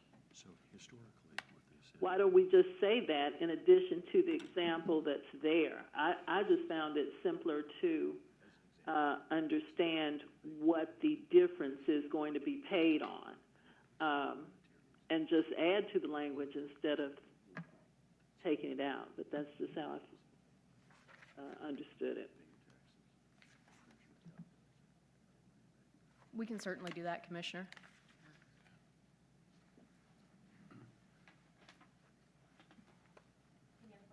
The proposed changes or comments? Is that your presentation? Just a couple more slides to give you an idea of where we're at in terms of our 2015-2017 plan to date. We currently have had 105 total projects during this plan. You can see primarily it's being utilized for residential new construction. We wanted to break that down for you further by area to see what type of use for what areas. You'll notice that we do have Area 1, Area 2 East. Area 2 East Turner, there is a different criteria for residential for that community, and so that's why those numbers are separated out. You'll notice we do not have anything listed in Area 3 or Area 4. Those areas were added as of this plan. However, we've not received any applications so far in those areas. Could I ask, so residential rehab, 7 on Area 1, 2 in Area 2 East, none in Area 2 East Turner, none in Area 2 West. Are folks aware of the availability of this? I mean, why would seem to me that if more people knew that this was available, that they might, I've added on to my house twice. Well, I've added on to my family 5 times. But if you, it would seem to me that there'd be an advantage if you knew about this and you could plan your rehabilitation, your addition, there might be more of this happening. Absolutely, that's a great question, and that's one of the things that we're going to target this year is we want to come up with a marketing plan for the NRA program. We're finding right now word of mouth is helping as the appraiser has been out doing, their staff doing valuations. They've been working with homeowners, business owners, but we do want to have a more targeted effort to get this information out there. I will comment, probably one of our best partners, and Greg Kendall's here from Wyandotte. They've probably been one of our best partners in getting the word out, though the reality of that is Wyandotte doesn't have a lot of interaction with the residential person doing rehab. You have a new developer doing new development, so they can put that in, they interact with them, or the commercial side of it.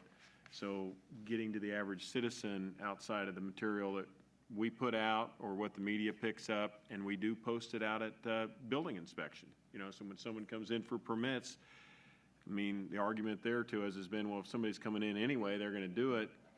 We still have the information there, so that may encourage them to do a little bit more take it over, apply for it, and take advantage of the program. But it's still cash on the table. Why would you just, it's free money. If they're coming in to build, I mean, that doesn't make any sense, because if you're coming in to build a house and you're gonna say, no, don't give me 80% of my property tax back, I wanna pay it to the unified government, that's not happening. So clearly, what I think is happening, which is more realistic, is that it's too good to be true. Is that the builder comes in to pull the permits and sees the thing and thinks, oh, there must be some fine print associated with that, and that's really not what's happening. 80% property tax rebate's not possible. Because at first, when I tell people about it, and I promote it all the time, the first reaction I get is, well, how much work do you have to fill out? What really, at the end of the day, is your refund? Is it really 80%? And what do you mean by the improvements on the property? So I really think it's a fantastic program. You guys do a great job on staying up and keeping the pieces of it in really good order. I just think it's marketing and it's believability, because it's such a great program. And it, actually, for us, when you say government, it's really one of the more simple programs to go through. I mean, you have to, It is. It's very easy. I mean, we're pretty straightforward, and it's 95% again on the residential in most areas. You keep saying 80, but on that residential, it's they okay. can get the 95%. So it's a really strong program that if somebody spends that additional money, and maybe in cases, you got to look at what's your percentage of it. If you just go and spend $500 on your house, there's nothing going to come from that. You have to put an investment in that's equal to 15% or more of the current value of your home in order to get something back out of it. And then after that, it's where you're appraised at after that too. You become eligible once you spend the 15%, but. So I'm just thinking of an individual, he and his wife have a plumbing company, and he has, within 2 blocks of my house, has purchased and renovated 4 properties. And we would be outside that area. We're just west of 635.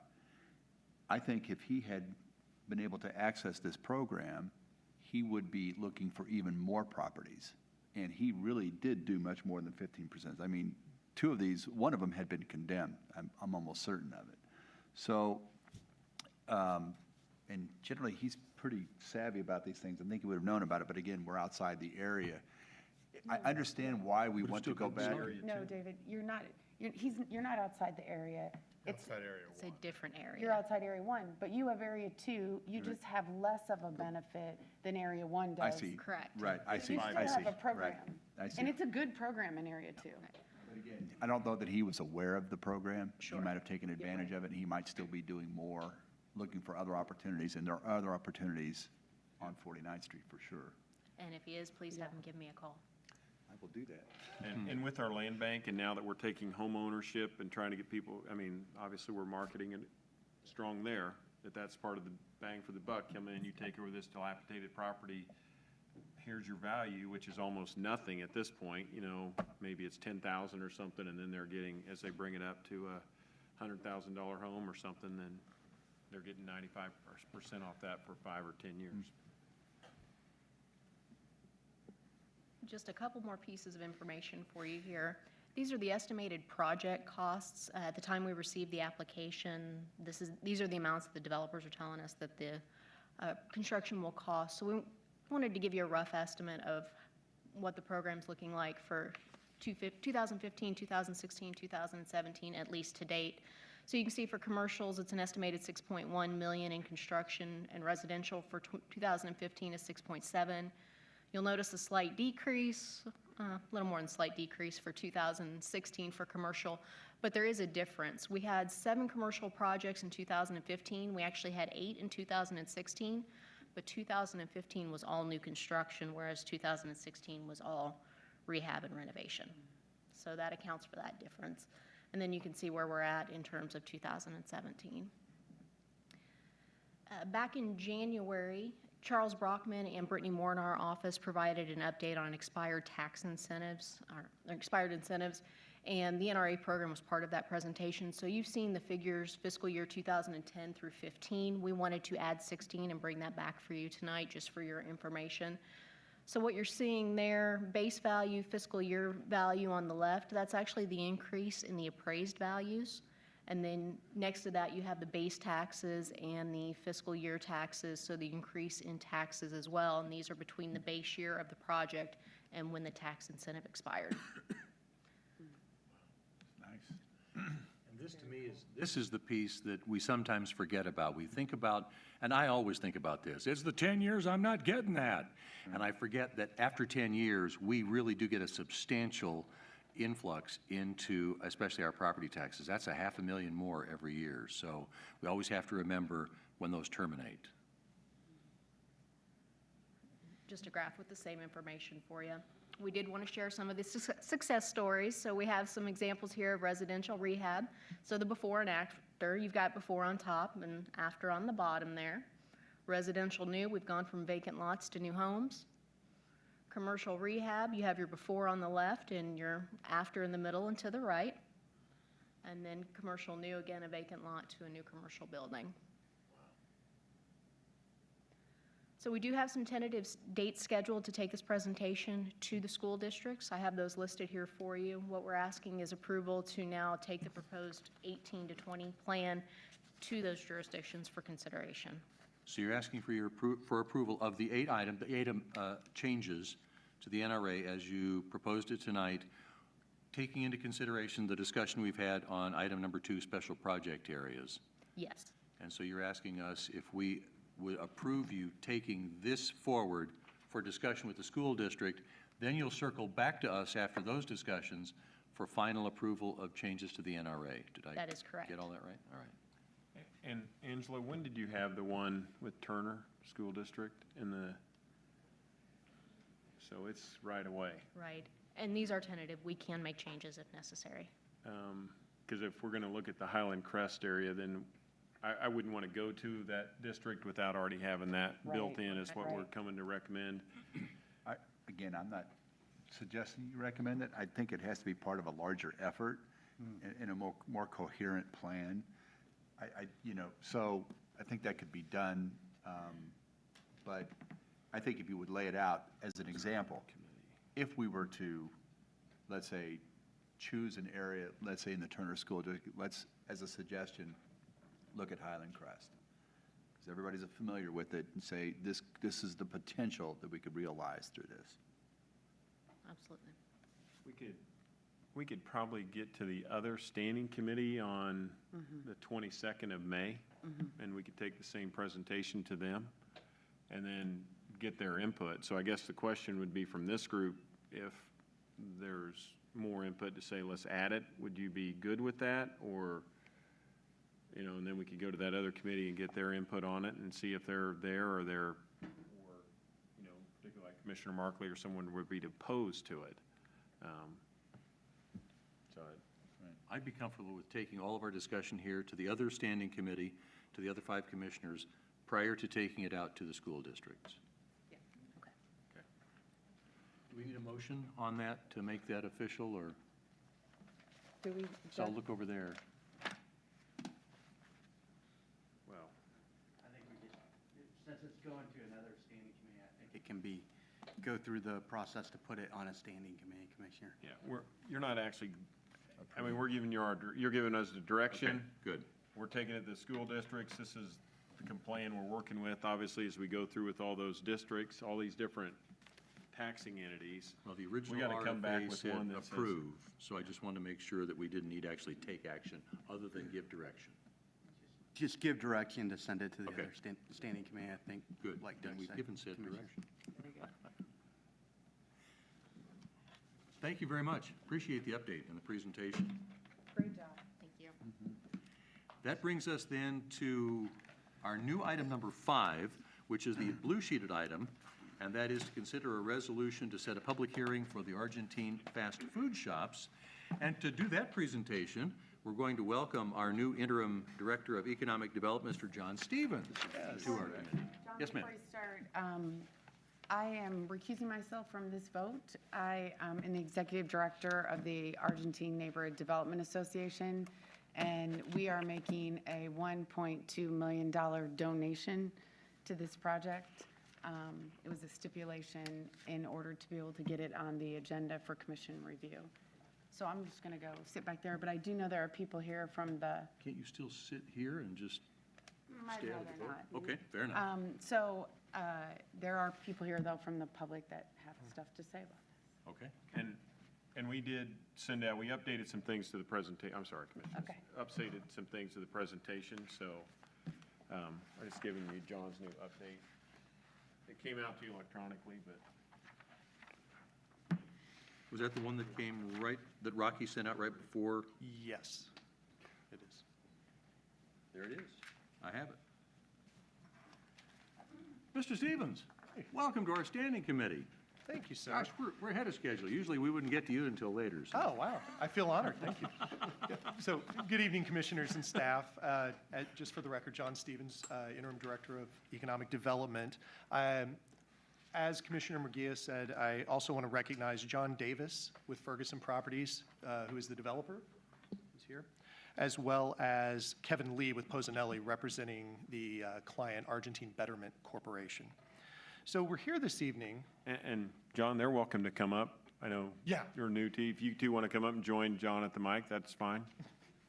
I don't know that they want to sit next to me. All right. So, thank you. So what we're here for tonight is to discuss a resolution to set a public hearing for the expansion of the Metropolitan Avenue Redevelopment District and directing staff to negotiate development agreement terms that will be advanced into a development agreement. The expansion, dubbed Project Area 3, will include 2 quick-serve restaurant facilities. You see that here. So the proposed site, as you can see with the red star, is on the southwest corner of 18th and Metropolitan Avenue.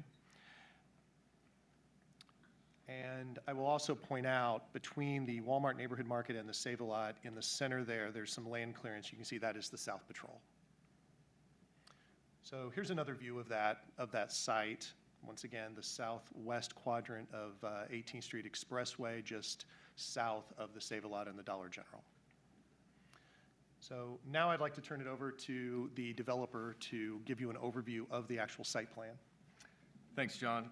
For the committee, again, I'm Kevin Lee with the Polsinelli Law Firm, here on behalf of our client, Argentine Betterment Corporation, the proposed owner of the project, and also have Micah King from Argentine Betterment Corporation and John Davis from Ferguson Properties, which would be the developer of the project. So what's the opportunity that we're talking about here tonight? What you see here is an early site plan of the project, which consists of approximately 5,800 square feet of quick-serve restaurant uses. That's situated on 2 lots comprising just about 2 acres in the aggregate. It's 2 separate buildings. What you've got to the north on the northern lot is the dual flag quick-serve restaurant. So that's the Pizza Hut Wendy's hybrid combination that you might be familiar with, or other combos that you've seen elsewhere in the region. And then to the south, you've got the approximately 1,800 square foot Dunkin' Donuts quick serve restaurant.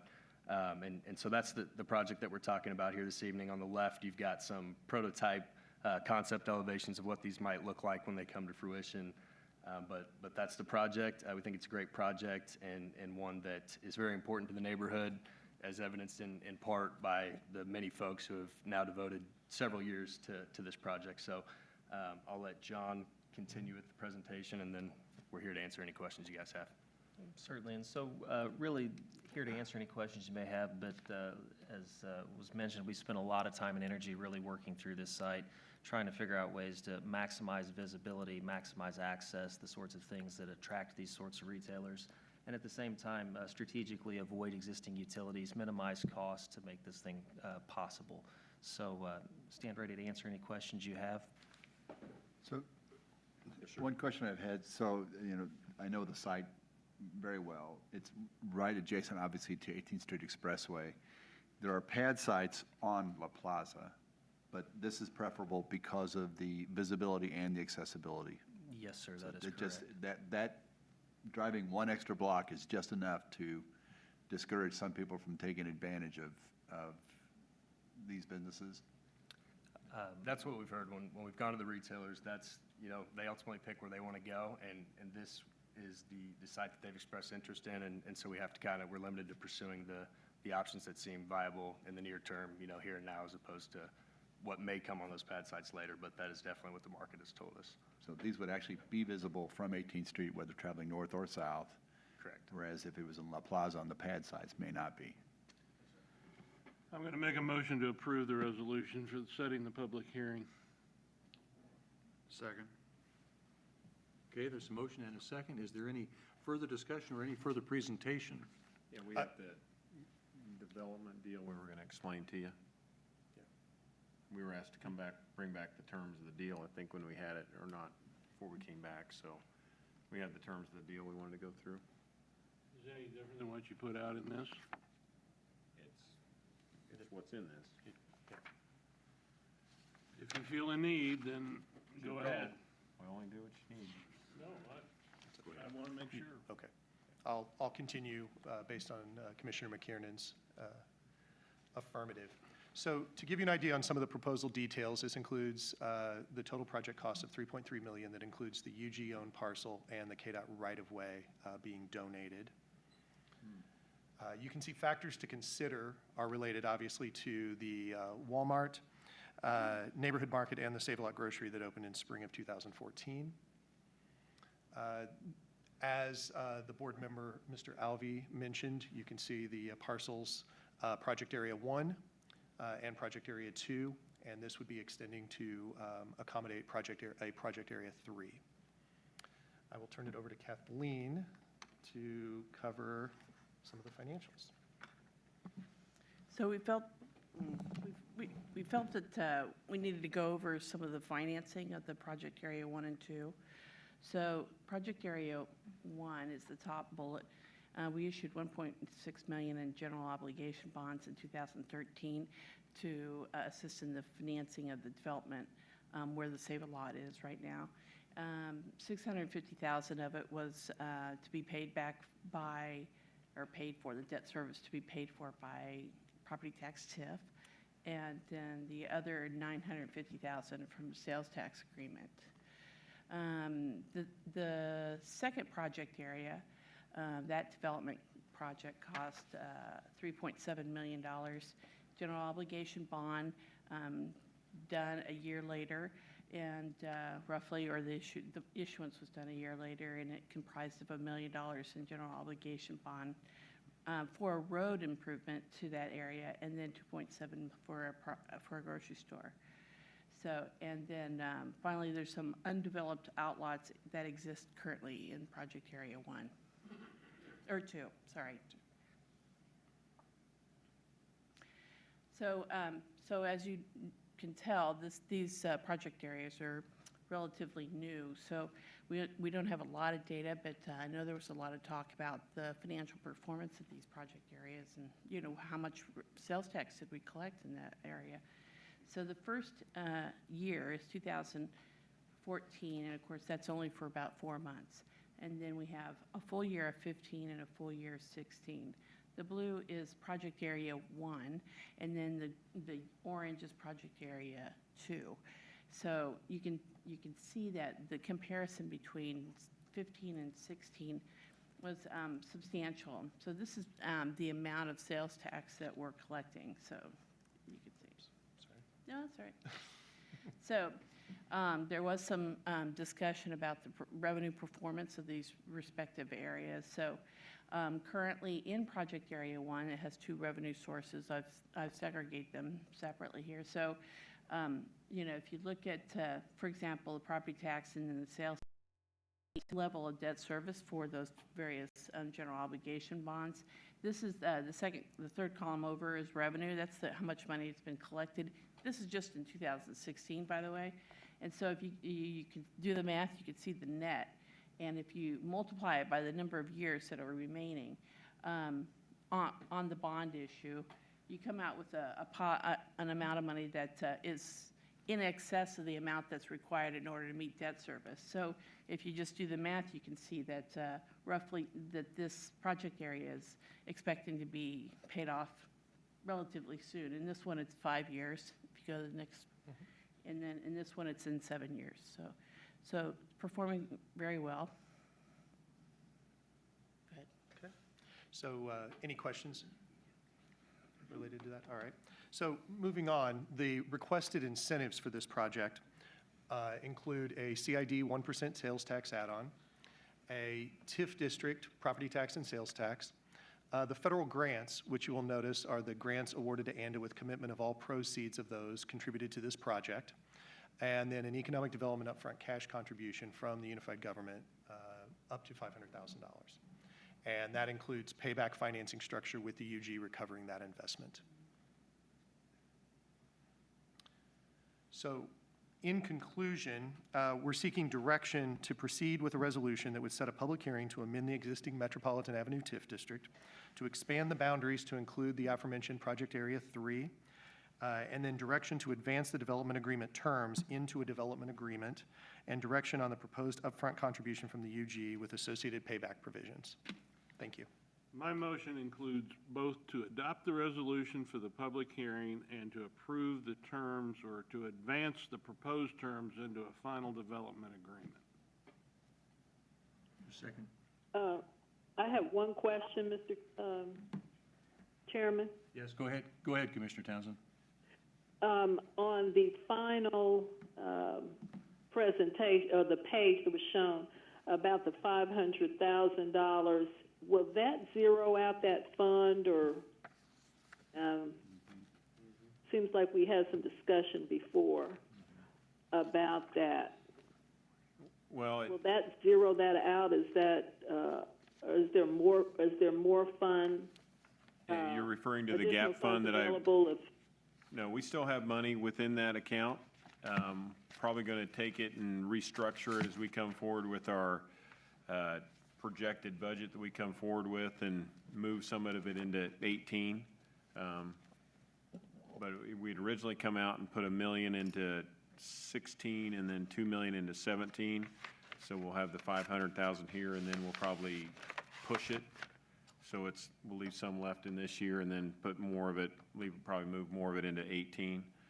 Because projects like this, as they come along, take a while to get there. So before we actually would need the funding. Now, that's not all cash that's out there. That was more of a number that I came to you with and said, okay, why don't we go after this to go after projects and if we want to use it for gap funding. So it's not like there's $3 million in cash just sitting there waiting to be expended. We do have this structured that we're going to use. This is from a cash allocation that we will put forth here. We're not going to go issue the debt. And it is important to note on this project that as Kathleen went through and performed it with the developer, within the 20-year time frame, we get our $500,000 back.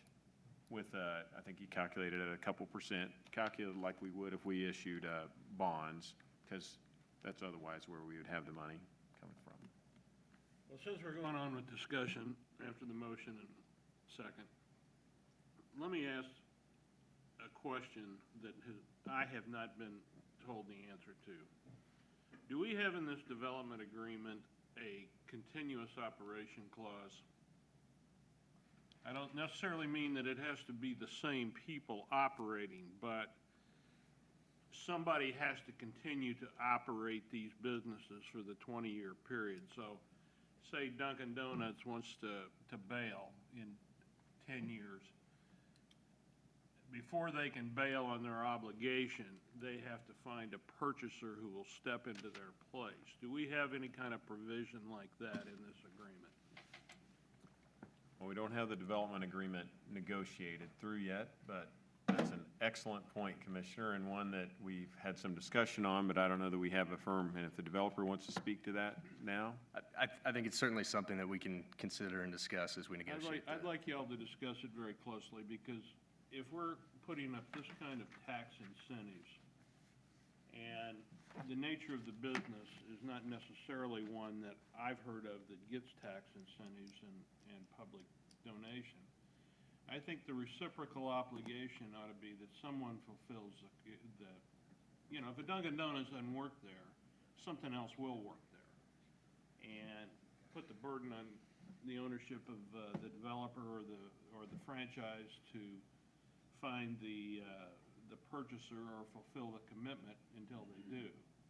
I don't think that's an unreasonable point of discussion, and I'll leave that to Doug and your team to hash that out. But I think continuous operation on economic development where big incentives are should always be in an agreement. Yeah, I understand the concern, and open to options that Doug and them come up with. We'll, can't quote the exact text that it'll be right here, but definitely open to that conversation, so. I'm not saying they won't be. I'm just saying, none of this works for us if 7 years down the road, one of these franchises goes out. And we have an empty building, or we have a mom and pop operation doing a tenth of the business that the franchise will bring to the table. All right. Thank you, Commissioner. We will put that in as a key point of discussion as we move to a development agreement. Any other discussion? I just have a couple of things that I want to bring up, and then I wanted to see if there were members of the public who did want to address the standing committee, offer that opportunity explicitly. But I will say that the first time this came to us, and Mr. Stevens, you weren't here then, it came unusual way. Here's a real deal, but we're just going to have a policy discussion about it. And that was not necessarily satisfying on any level to any of us. But I had some concerns that night, and one of them has been allayed in that when we initially discussed this gap fill, it was a one-way investment. It was UG money going one way. And now you've amended it, so it actually is a funding source that gets repaid. That, to me, is a beautiful way, even if it is our money. That's a great way to fill a gap, get something of value in the community, and not necessarily have it just be a one-way on that. So I really do appreciate the way you've worked this. One of the discussions that we had early on, and we decided we would just have a pilot project this first time around, was for this UG contribution with payback, which is now what we're calling this option. Are there criteria? And I would suggest that one of the things that you should think about as we move forward, and as people see this and go, wow, that's a great option, I should take advantage of that. We should be able to say, is it simply open season and any project that comes forward gets funded in this UG with payback? Or are there criteria? For example, is the UG funding limited to a certain percent of the total project cost? Does the total project have to cost over some sort of threshold? Are there other criteria that we would consider non-starters for this type of investment with payback? And if there are, I think we should be clear about those up front.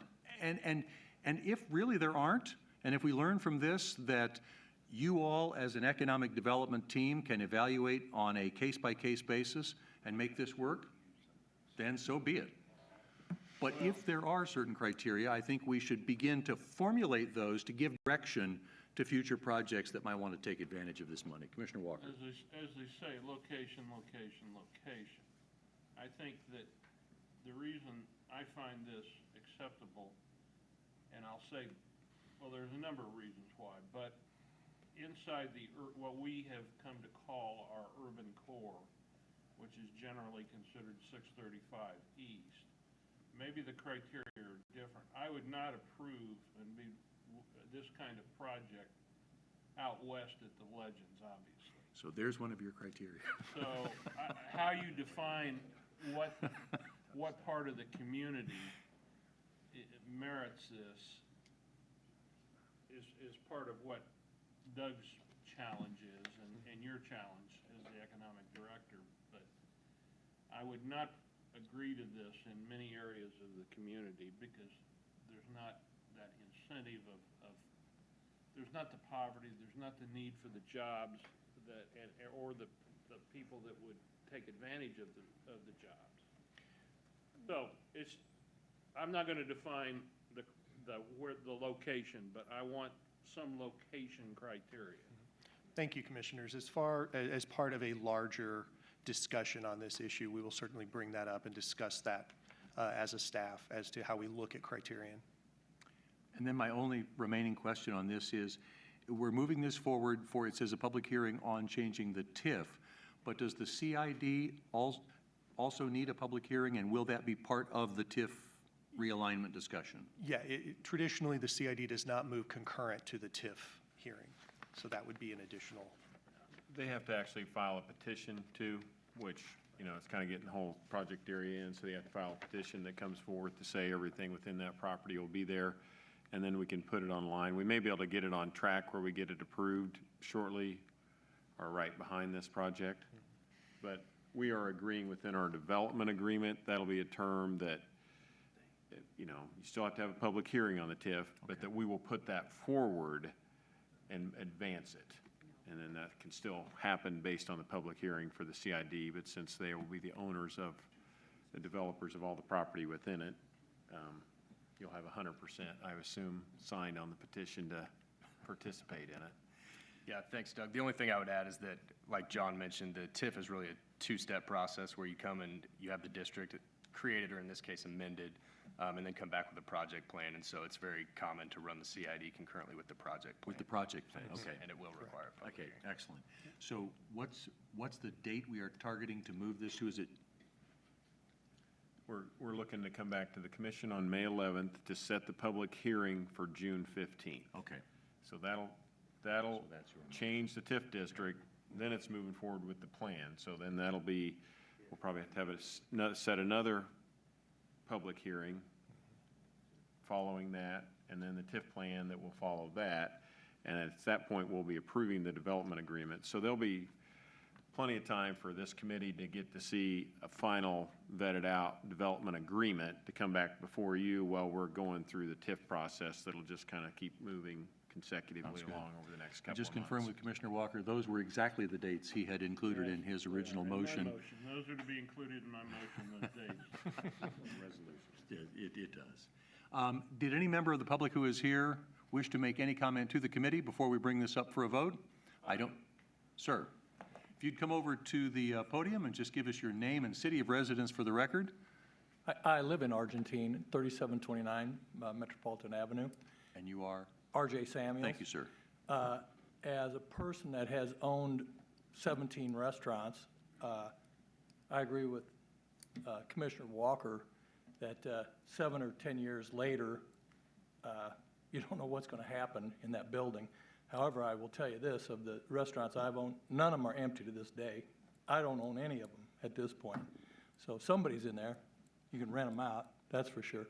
But it is a concern, especially if you're holding on to the property, and if there's a gap in there, there's no gap fund when you're an owner that's just went out of business or moving on. Also, in this very room, there was a study done by University of Kansas students, an exhaustive study about what was needed in Argentine. Hardware store was a big one, fast food, any food. And although we're not a food desert at this time, because we do have Save-A-Lot, Walmart, which is fantastic, and they're doing fantastic business. We have one restaurant, Pepe's. They're open on Saturday and Sunday. So I just want to thank you for your efforts here.